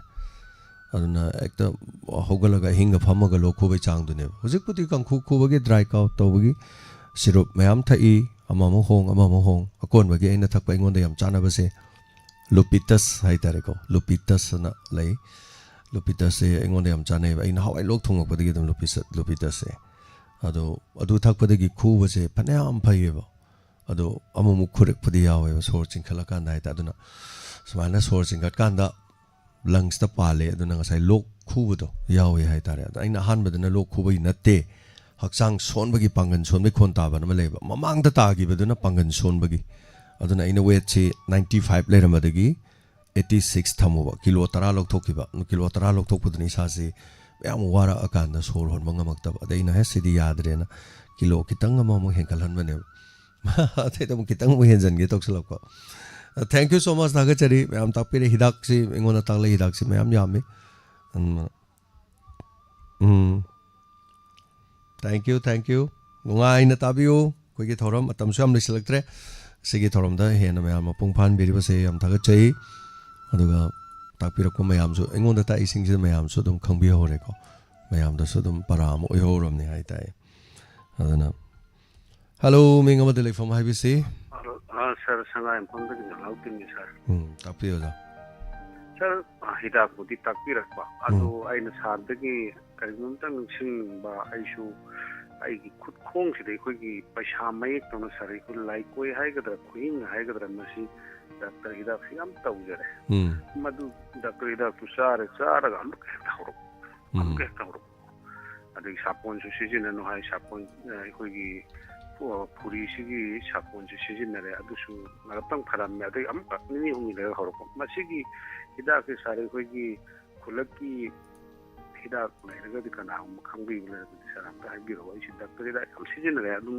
ꯌꯥꯗ꯭ꯔꯦ ꯁꯥꯔ ꯑꯩꯈꯣꯏ ꯄꯩꯁꯥ ꯃꯌꯦꯛ ꯇꯧꯅ ꯍꯦꯛꯇ ꯆꯣꯡꯊꯣꯔꯛꯄ ꯑꯀꯣꯏꯕ ꯑꯩꯈꯣꯏꯒꯤ ꯃꯈꯥꯏ ꯆꯠꯄꯤ ꯂꯨꯄꯥ ꯆꯠꯄꯤ ꯇꯥꯏꯞꯇ ꯑꯗꯨꯝ ꯄꯥꯛꯊꯣꯛꯄ ꯁ꯭ꯀꯤꯟꯒꯤ ꯑꯇꯩ ꯁ꯭ꯀꯤꯟꯒꯤ ꯗꯣꯛꯇꯔ ꯇꯥꯟꯅꯕꯤꯔꯦꯕ ꯑꯩꯁꯤ ꯁ꯭ꯀꯤꯟ ꯗꯣꯛꯇꯔꯁꯨ ꯑꯗꯨꯝ ꯇꯥꯟꯅꯔꯦ ꯃꯈꯣꯏ ꯇꯥꯟꯅꯕꯗ ꯗꯣꯛꯇꯔ ꯃꯤꯀꯤ ꯗꯣꯛꯇꯔ ꯃꯤꯀꯤꯅ ꯑꯩꯈꯣꯏꯒꯤ ꯕꯥꯕꯨꯄꯔꯥ ꯈꯥꯡꯕꯣꯛ ꯀꯦꯟꯗ꯭ꯔꯒꯤꯗꯨ ꯈꯥꯡꯕꯣꯛ ꯀꯦꯟꯗ꯭ꯔꯒꯤ XCMꯒꯤ ꯃꯥꯒꯤ ꯃꯃꯧ ꯅꯨꯄꯤ ꯑꯗꯨꯁꯨ ꯇꯥꯟꯅꯔꯦ ꯃꯥꯒꯤ ꯅꯨꯃꯤꯠꯀꯤ ꯑꯗꯨꯝ ꯃꯥꯒꯤ ꯑꯥꯗ ꯀ꯭ꯋꯥꯇꯔꯗ ꯑꯗꯨꯝ ꯌꯦꯡꯉꯦꯕ ꯁꯥꯔ ꯍꯣꯏ ꯌꯦꯡꯕꯅꯤ ꯌꯦꯡꯕꯅꯤ ꯑꯗꯨꯁꯨ ꯑꯗꯨꯝ ꯇꯥꯟꯅꯗ꯭ꯔꯦ ꯑꯗꯨꯝ ꯌꯥꯗ꯭ꯔꯦ ꯁꯤ ꯑꯩꯈꯣꯏ ꯈꯨꯜꯂꯛꯀꯤ ꯑꯩꯈꯣꯏꯒꯤ ꯀꯔꯤ ꯍꯥꯏꯇꯥꯔꯦ ꯖꯔꯤ ꯕꯨꯇꯤ ꯃꯅꯥ ꯃꯁꯤꯡꯅ ꯐꯕ ꯈꯣꯠꯄ ꯂꯩꯔꯒꯗꯤ ꯑꯗꯨꯝ ꯑꯃꯨꯛꯇꯪ ꯇꯥꯛꯄꯤꯔꯒꯗꯤ ꯊꯥꯒꯠꯆꯔꯤ ꯌꯦꯟꯁꯤꯟ ꯌꯦꯝꯄꯠ ꯃꯅꯥ ꯌꯥꯝꯅ ꯐꯩꯌꯦꯅ ꯇꯥꯛꯄꯤꯔꯛꯄ ꯌꯥꯎꯏ ꯌꯦꯟꯁꯤꯟ ꯌꯦꯝꯄꯠ ꯃꯅꯥ ꯌꯥꯝꯅ ꯐꯕꯅꯤ ꯅꯩꯁꯜꯂꯒ ꯇꯩꯕꯗꯅꯁꯨ ꯇꯥꯛꯄꯤꯔꯛꯄ ꯌꯥꯎꯏ ꯍꯣꯏ ꯃꯇꯝꯗꯤ ꯂꯩꯇ꯭ꯔꯦ ꯑꯣꯖꯥ ꯑꯗꯨꯕꯨ ꯌꯦꯡꯃꯤꯟꯅꯁꯤꯀꯣ ꯍꯥꯏꯕꯤꯔꯛꯄ ꯊꯥꯒꯠꯆꯔꯤ ꯑꯣꯖꯥ ꯊꯧꯔꯝꯁꯤꯗ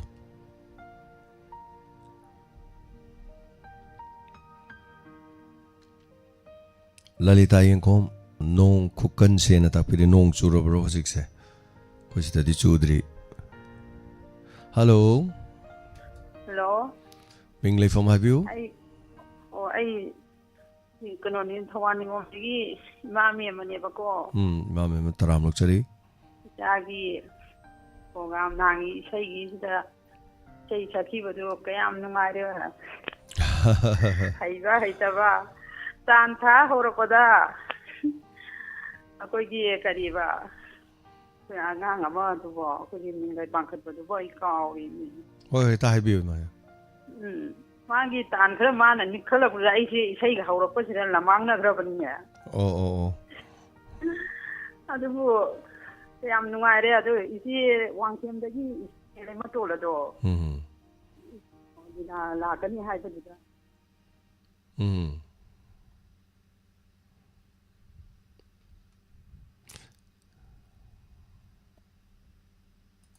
ꯍꯜꯂꯣ ꯂꯥꯏꯟꯁꯦ ꯇꯠꯈ꯭ꯔ ꯃꯥꯜꯂꯦ ꯔꯦꯗꯤꯑꯣꯗ ꯆꯪꯉꯣ ꯌꯥꯝ ꯅꯨꯡꯉꯥꯏ ꯑꯣꯀꯦ ꯇꯥꯔꯦ ꯅꯣꯏ ꯂꯣꯏ ꯌꯥꯎꯃꯤꯟꯅꯔꯁꯦꯅ ꯑꯩꯅ ꯑꯃꯨꯛ ꯍꯧꯖꯜꯂꯦ ꯃꯣꯏꯁꯦ ꯑꯗꯒꯤ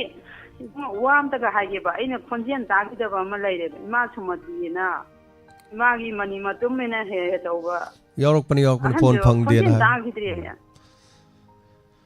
ꯑꯗꯨꯝ ꯌꯥꯎꯔꯤ ꯑꯗꯨꯝ ꯄꯥꯎ ꯐꯥꯎꯅꯩ ꯑꯗꯨꯝ ꯉꯥꯏꯍꯥꯛ ꯂꯩꯇ ꯐꯩ ꯑꯩꯗꯤ ꯀꯩꯗꯧꯒꯗꯅ ꯏꯃꯥꯒꯤ ꯃꯅꯤ ꯃꯇꯨꯝ ꯃꯅꯥ ꯍꯦꯛ ꯃꯊꯪꯉꯩꯗ ꯍꯥꯏꯕꯗꯣ ꯇꯥꯈꯤꯗ꯭ꯔꯦꯅ ꯊꯧꯔꯝꯗ ꯀꯣꯜ ꯇꯧꯗꯕꯩ ꯋꯥꯅꯤ ꯑꯗꯨꯝ ꯐꯣꯟ ꯇꯧꯏ ꯑꯗꯨꯝ ꯑꯗꯒꯤ ꯄꯥꯎ ꯑꯗꯨꯝ ꯐꯥꯎꯅꯩ ꯍꯥꯏꯇꯥꯔꯦ ꯀꯩꯅꯣꯒ ꯉꯁꯤꯒꯤ ꯏꯁꯄꯦꯛꯇ ꯇꯌꯥꯏ ꯑꯌꯨꯛꯀꯤ ꯇꯥꯏꯌꯦꯕ ꯌꯥꯝꯅ ꯉꯔꯥꯡ ꯅꯨꯡꯗꯥꯡꯒꯤꯗ ꯇꯥꯍꯧꯗ꯭ꯔꯦꯅ ꯉꯁꯤ ꯑꯌꯨꯛꯁꯦ ꯇꯥꯕꯗ ꯏꯆꯦ ꯁꯨꯃꯇꯤꯒꯤ ꯑꯆꯥꯔ ꯆꯥꯅꯤꯡꯉꯦ ꯈꯣꯠꯂꯒꯦꯅ ꯍꯥꯏꯈꯤꯕ ꯁꯨꯃꯇꯤꯗꯨꯁꯨ ꯄꯨꯏꯅꯕꯇꯤ ꯍꯥꯏꯕ ꯁꯨꯃꯇꯤ ꯅꯠꯇꯦ ꯀꯔꯤꯕ ꯄꯨꯏꯅꯕꯇꯤ ꯍꯥꯏꯕ ꯄꯨꯏꯅꯄꯇꯤꯗꯨꯁꯨ ꯎꯈꯤꯗ꯭ꯔꯦꯅꯦ ꯂꯥꯛꯏ ꯑꯗꯨꯝ ꯁꯤꯗ ꯑꯗꯨꯝ ꯇꯣꯏꯅ ꯂꯥꯛꯄ ꯉꯥꯛꯇꯅꯤ ꯐꯔꯦ ꯑꯅꯥ ꯑꯌꯦꯛ ꯌꯥꯎꯗꯕ ꯑꯩꯈꯣꯏ ꯃꯌꯥꯝ ꯁꯤꯝꯇꯒ ꯑꯩꯅ ꯑꯗꯨꯝ ꯃꯥ ꯐꯣꯟ ꯇꯧꯗꯕꯩ ꯋꯥꯅꯤ ꯃꯥꯗꯤ ꯅꯨꯃꯤꯠ 5ꯅꯤ 10ꯅꯤ 10ꯅꯤ ꯂꯩꯔꯗꯤ ꯑꯗꯨꯝ ꯐꯠ ꯍꯦꯛꯇ ꯐꯥꯎꯗꯣꯔꯛꯄ ꯊꯥꯒꯠꯆꯔꯤ ꯃꯥꯗꯤ ꯏꯆꯦ ꯂꯥꯛꯑꯦ ꯑꯗ ꯏꯔꯣꯜꯂꯝꯃꯣ ꯑꯗ ꯍꯥꯏꯔꯛꯀꯗꯣꯏꯅꯤ ꯑꯗ ꯊꯕꯛ ꯆꯠꯊꯣꯛꯀꯗ꯭ꯔꯣ ꯏꯆꯦꯒꯤ ꯏꯕꯨꯡꯉꯣꯅ ꯇꯧꯔꯛꯑꯅꯤ ꯑꯗꯨꯝ ꯃꯇꯩ ꯃꯇꯝ ꯑꯩꯅ ꯂꯩꯅꯤ ꯉꯥꯏꯍꯥꯛꯇꯪ ꯄꯨꯡ ꯑꯁꯨꯛ ꯂꯩꯔꯝꯃꯣ ꯑꯩ ꯂꯥꯛꯑꯦꯅ ꯇꯧꯗꯣꯏꯅꯤ ꯑꯗꯨꯒ ꯌꯣꯡꯆꯥꯛ ꯃꯔꯨ ꯇꯣꯡꯕ ꯂꯩꯔꯦ ꯄꯨꯔ ꯂꯥꯛꯀꯅꯤ ꯏꯟꯁꯥꯡ ꯄꯤꯖꯅꯤꯡꯕ ꯂꯩꯔꯦ ꯄꯨꯔ ꯂꯥꯛꯀꯅꯤ ꯃꯥꯗꯤ ꯐꯨꯄꯥꯅꯤ ꯍꯥꯏꯇꯥꯔꯦ ꯑꯗꯨꯝ ꯀꯣꯏꯆꯠ ꯆꯠꯂꯒ ꯂꯩꯕꯅꯤ ꯑꯗꯨꯒ ꯍꯣꯏ ꯊꯧꯔꯝꯗ ꯀꯣꯜ ꯇꯧꯕ ꯈꯣꯠꯄꯕꯨꯗꯤ ꯌꯥꯎꯗꯕ ꯑꯗꯨꯃꯥꯏꯅ ꯇꯧꯕ ꯃꯌꯥꯝ ꯑꯃ ꯂꯩ ꯅꯨꯡꯁꯤꯕꯤꯕ ꯃꯌꯥꯝ ꯑꯃ ꯑꯗꯨꯝ ꯑꯩꯈꯣꯏꯅ ꯍꯣꯠꯅꯖꯕꯁꯤꯗ ꯍꯥꯏꯇꯥꯔꯦ ꯍꯦꯛ ꯏꯃꯨꯡ ꯃꯅꯨꯡ ꯄꯣꯛꯃꯤꯟꯅꯕꯗꯣ ꯑꯗꯨꯗꯒꯤ ꯍꯦꯟꯅ ꯍꯥꯏꯇꯥꯔꯦ ꯑꯗꯨꯃꯥꯏꯅ ꯇꯧꯕ ꯃꯌꯥꯝ ꯑꯃ ꯂꯩ ꯍꯥꯏꯇꯥꯔꯦ ꯊꯥꯒꯠꯆꯔꯤ ꯍꯥꯏꯕꯤꯔꯛꯄ ꯁꯤ ꯉꯥꯛꯇꯅꯤ ꯑꯁꯤ ꯀꯩꯁꯨ ꯅꯠꯇꯦ ꯁꯤꯒꯤ ꯃꯔꯤꯁꯤꯅꯤꯗ ꯑꯩꯈꯣꯏꯅ ꯁꯦꯝꯒꯠꯆꯔꯤꯁꯦ ꯁꯤꯒꯨꯝꯕ ꯃꯔꯤ ꯑꯃ ꯊꯝꯕ ꯑꯗꯨꯒ ꯁꯤꯒꯨꯝꯕꯗꯨꯕꯨꯅꯤ ꯍꯥꯏꯇꯥꯔꯦ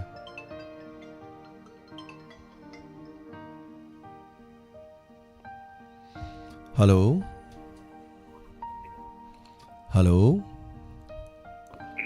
ꯌꯥꯝꯕ ꯇꯥꯖꯔꯤ ꯌꯥꯝ ꯈꯣꯟꯖꯦꯜꯁꯦ ꯑꯩꯉꯣꯟꯗ ꯌꯥꯝ ꯄꯤꯛꯅ ꯇꯥꯔꯦ ꯅꯅꯥꯎꯁꯤ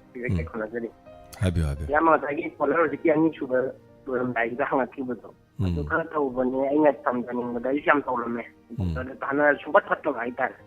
ꯉꯁꯥꯏ ꯑꯩꯅ ꯊꯝꯖꯔꯤꯕ ꯑꯗꯨꯃꯥꯏꯅ ꯌꯦꯡꯖꯤꯟꯒꯨꯝꯕ ꯌꯦꯡꯄꯠꯀꯨꯝꯕ ꯑꯗꯨꯒ ꯑꯩꯈꯣꯏꯒꯤ ꯅꯤꯝ ꯄꯥꯝꯕꯤꯁꯤꯒꯤ ꯀꯩꯅꯣꯗ ꯁꯨꯒꯥꯏꯔꯒ ꯁꯨꯝ ꯈꯔ ꯇꯩꯕ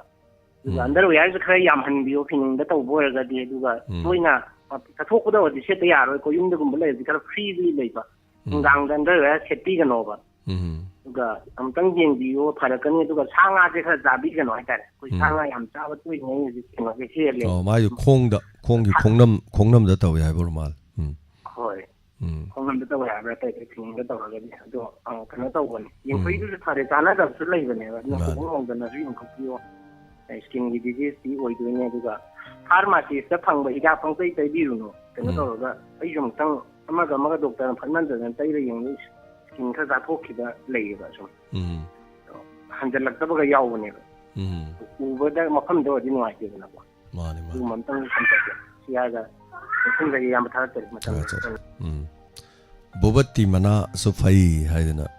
ꯇꯥꯛꯄꯤꯔꯛꯏ ꯏꯆꯜ ꯌꯥꯏꯁꯅꯥꯅ ꯑꯗꯨꯒ ꯏꯅꯥꯎꯅꯁꯦ ꯍꯥꯏꯕꯗ ꯅꯤꯝ ꯃꯅꯥ ꯁꯨꯒꯥꯏꯔ ꯇꯩꯕ ꯍꯥꯏꯁꯦ ꯅꯤꯝ ꯃꯅꯥꯁꯤꯗꯤ ꯑꯣꯜꯋꯦꯁ ꯌꯥꯝ ꯐꯕ ꯄꯣꯠꯅꯦꯕ ꯃꯥꯗꯤ ꯅꯤꯝ ꯃꯅꯥ ꯍꯥꯏꯁꯤꯅꯦꯕ ꯁ꯭ꯋꯥꯏꯁꯦ ꯅꯣꯡ ꯌꯧꯔꯛꯈ꯭ꯔꯦ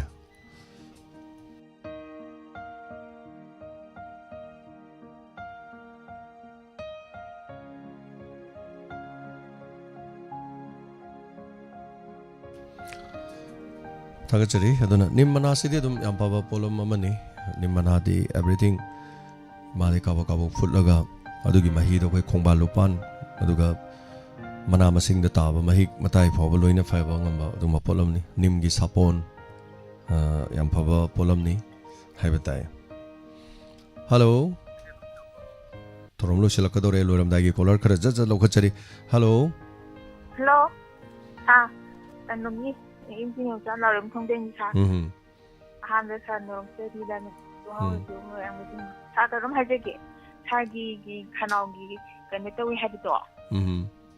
림스터 시리렌 젤렌데 ям 아히바 메시네라 메레이드네 사고. 아이 영절에 덕터기디 마탕 영절에. 영어보. 맘 영절에. 멍멍원데 영어보. 멍원데 나때 아이 아토빠데 영절이 하고 트리트먼트 tawjari. ꯍꯣꯏ ꯌꯥꯝ ꯐꯩꯌꯦ ꯇꯥꯛꯄꯤꯔꯛꯄ ꯔꯤꯝꯁꯀꯤꯁꯨ ꯑꯗꯩ ꯖꯦꯅꯤꯝꯁꯇꯁꯨ ꯖꯤꯇꯦꯟ ꯑꯗꯒꯤ ꯑꯗꯣꯝꯗꯁꯨ ꯁꯨꯙꯤꯔ ꯑꯩ ꯈꯪꯖꯩ ꯃꯥꯂꯣꯝꯗꯒꯤꯁꯨ ꯐꯅꯌꯥꯝ ꯈꯪꯉꯦ ꯍꯥꯏꯇꯥꯔꯦ ENTꯒꯤꯗꯤꯀꯣ ꯑꯗꯩ ꯉꯔꯥꯡ ꯅꯍꯥꯟ ꯑꯩꯅ ꯁꯤꯗ ꯅꯨꯄꯤ ꯃꯆꯥ ꯑꯃ ꯎꯅꯕꯗꯣ ꯑꯗꯨꯁꯨ ꯕꯕꯤꯅꯥꯗ ꯂꯩꯕꯅꯦꯕꯀꯣ ꯃꯌꯥꯝ ꯂꯩꯔꯦ ꯑꯗꯣ ꯃꯦꯗꯥꯝ ꯇꯥꯛꯄꯤꯔꯛꯄꯕꯨꯗꯤ ꯌꯥꯝ ꯅꯨꯡꯉꯥꯏꯖꯩ ꯑꯩ ꯍꯧꯖꯤꯛ ꯇ꯭ꯔꯤꯠꯃꯦꯟ ꯇꯧꯖꯔꯤ ꯍꯤꯗꯥꯛ ꯒꯨꯂꯤ ꯆꯥꯖꯔꯤ ꯌꯥꯝ ꯅꯨꯡꯉꯥꯏꯖꯩ ꯍꯣꯏ ꯃꯦꯗꯥꯝ ꯊꯦꯡꯛ ꯌꯨ ꯇꯥꯛꯄꯤꯔꯛꯄ ꯑꯩ ꯈꯪꯖꯩ ꯍꯣꯏ ꯁꯥꯔ ꯊꯝꯖꯩ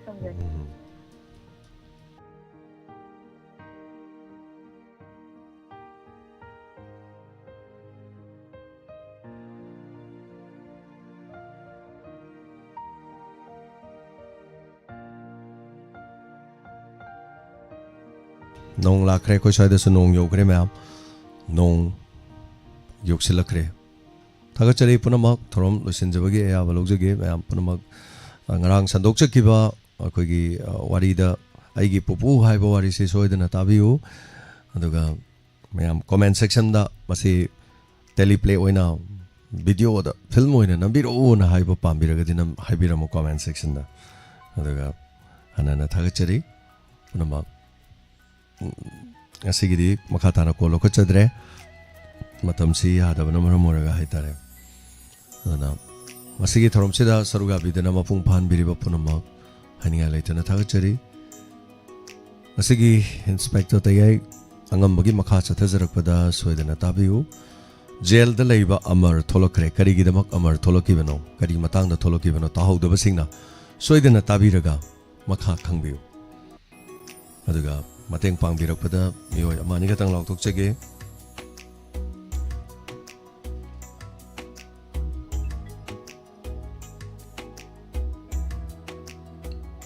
ꯑꯅꯤꯂꯥ ꯀꯁꯥꯔꯗꯒꯤꯅ ꯂꯨꯄꯥ 500 ꯃꯇꯦꯡ ꯄꯥꯡꯕꯤꯔꯛꯄꯅꯤ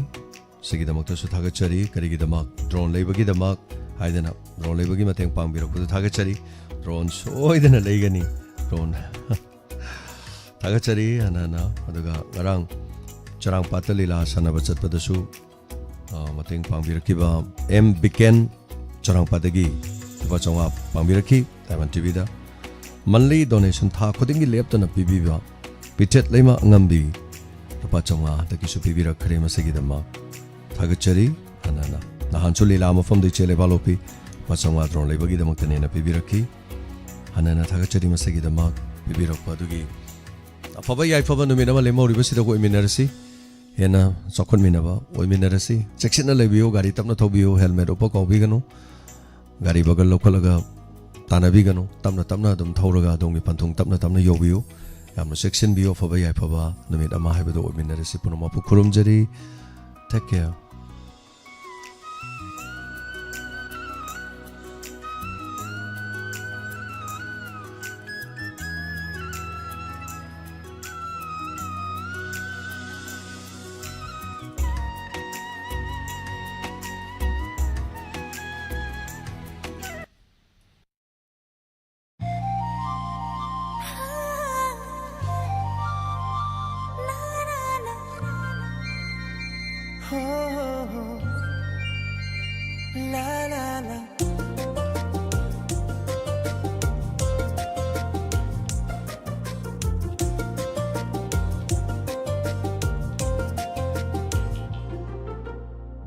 Jum pan ba hairi hayaini kombi rei lei rang sat lagle kusum lei bak lei rang yum thong khuding lei teng ba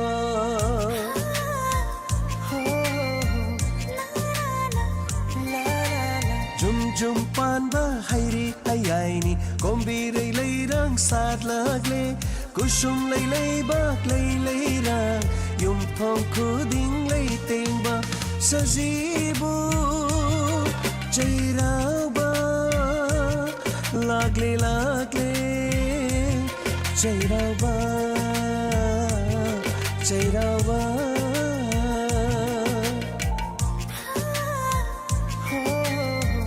Jum pan ba hairi hayaini kombi rei lei rang sat lagle kusum lei bak lei rang yum thong khuding lei teng ba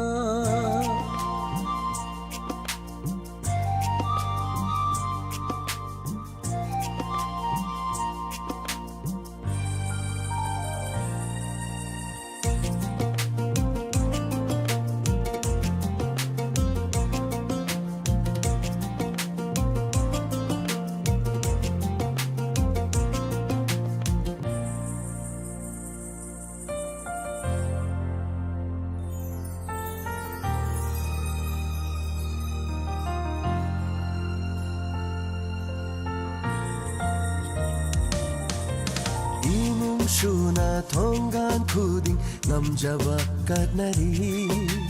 Lairam lenda chakraba singda tara chindam naba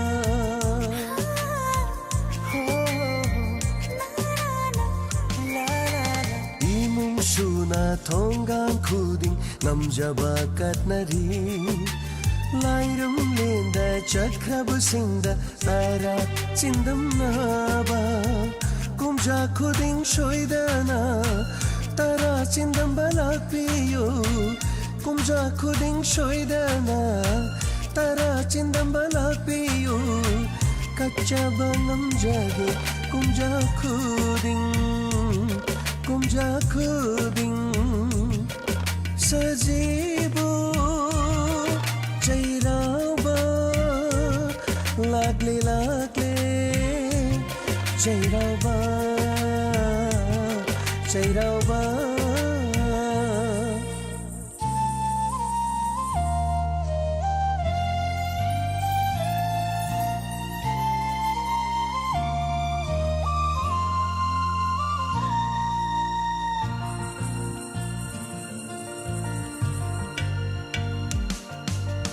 Hainam lainam na yom lare mai kai khuding ma hai pa lai pa thallare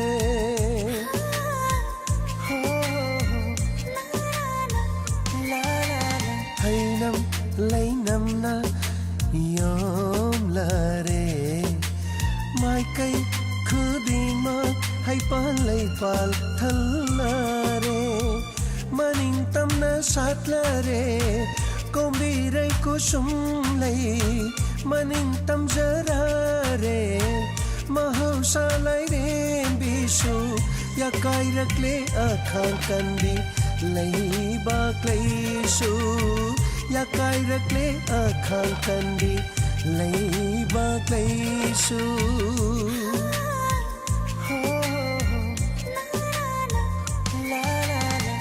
Jum panba hairi ayaini kombirai leirang sat lagle kusum lei bak leirang yum thong khuding lei tengba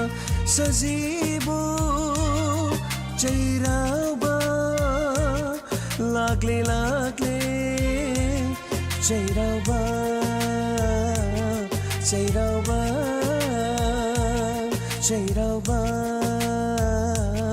jairaba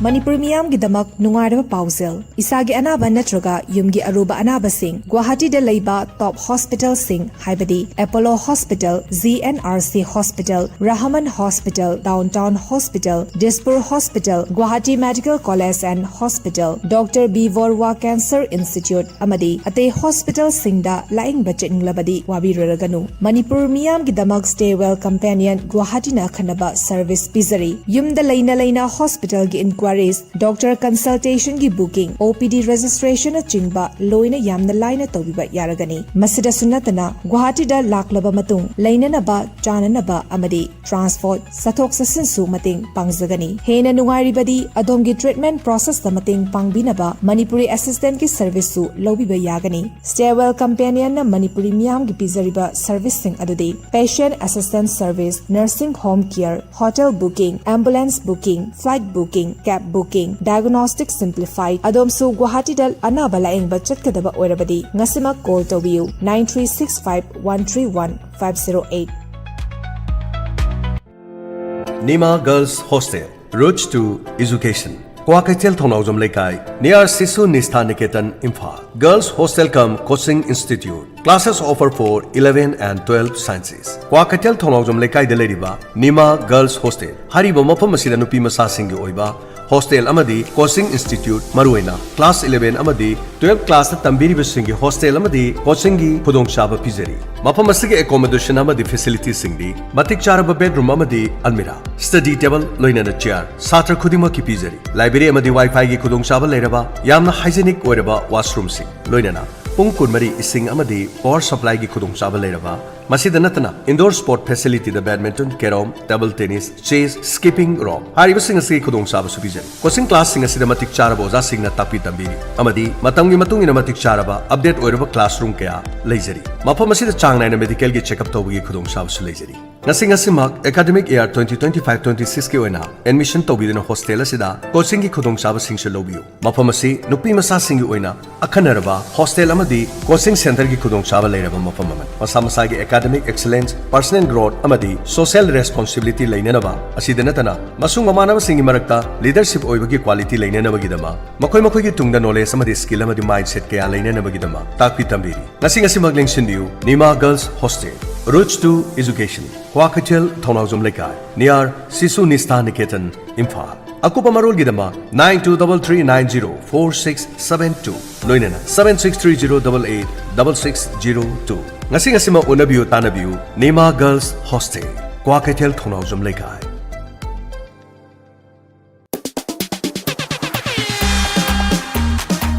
The 17th Village Open 9-a-side Football Tournament 2025 organized by Young Farmers Club Huika Venue Lai Lampak YFC Ground Hariba Football Tournament asidi yaubiniba club organization natraga association na Taratarelak Suba Village Open 9-a-side Football Tournament 2025 Lai Lampak YFC Ground Huika Laklibe April ki tang kunda pangthok sagadoriba asida sharuk yabiu loinana tournament asigidamak April ki tang taruk English singeni kunga manga YFC Club wake up tagi form pangbiragani entry fee lupa lising manga last date of submission April ki tang tara manga 2025 manager singi meeting laklibe April ki tang tara ga taruk ayuk ki pung mapan akhanama pricing winners da lupa lising humbudra loinana YFC trophy runners da lupa lising yankai loinana YFC trophy Best Player da lupa lising ani, Top Scorer da lupa lising ani, Best Goalkeeper da lupa lising ani, Best Discipline Team da lupa lising ani. Hen ako pamarol gidamak call to you 9089360521. Loina na 9366991439. Amadi 76299415661. Loina na 7085375300. Ngasing magtanabiyo unabiyo tara terelak suba Village Open 9 Inside Football Tournament 2025 organized by Young Farmers Club Huika. Mafamna Lai Lampak YFC Ground. Khudongchaba leizeri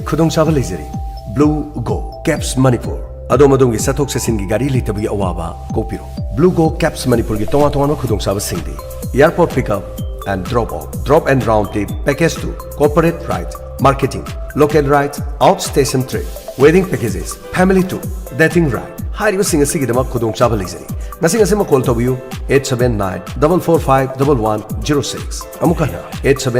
879-445-1106. Blue Go Caps Manipur. Uripok Achom Lekai. Just in one click you can book your ride. Booking on call or WhatsApp. Blue Go Caps Manipur.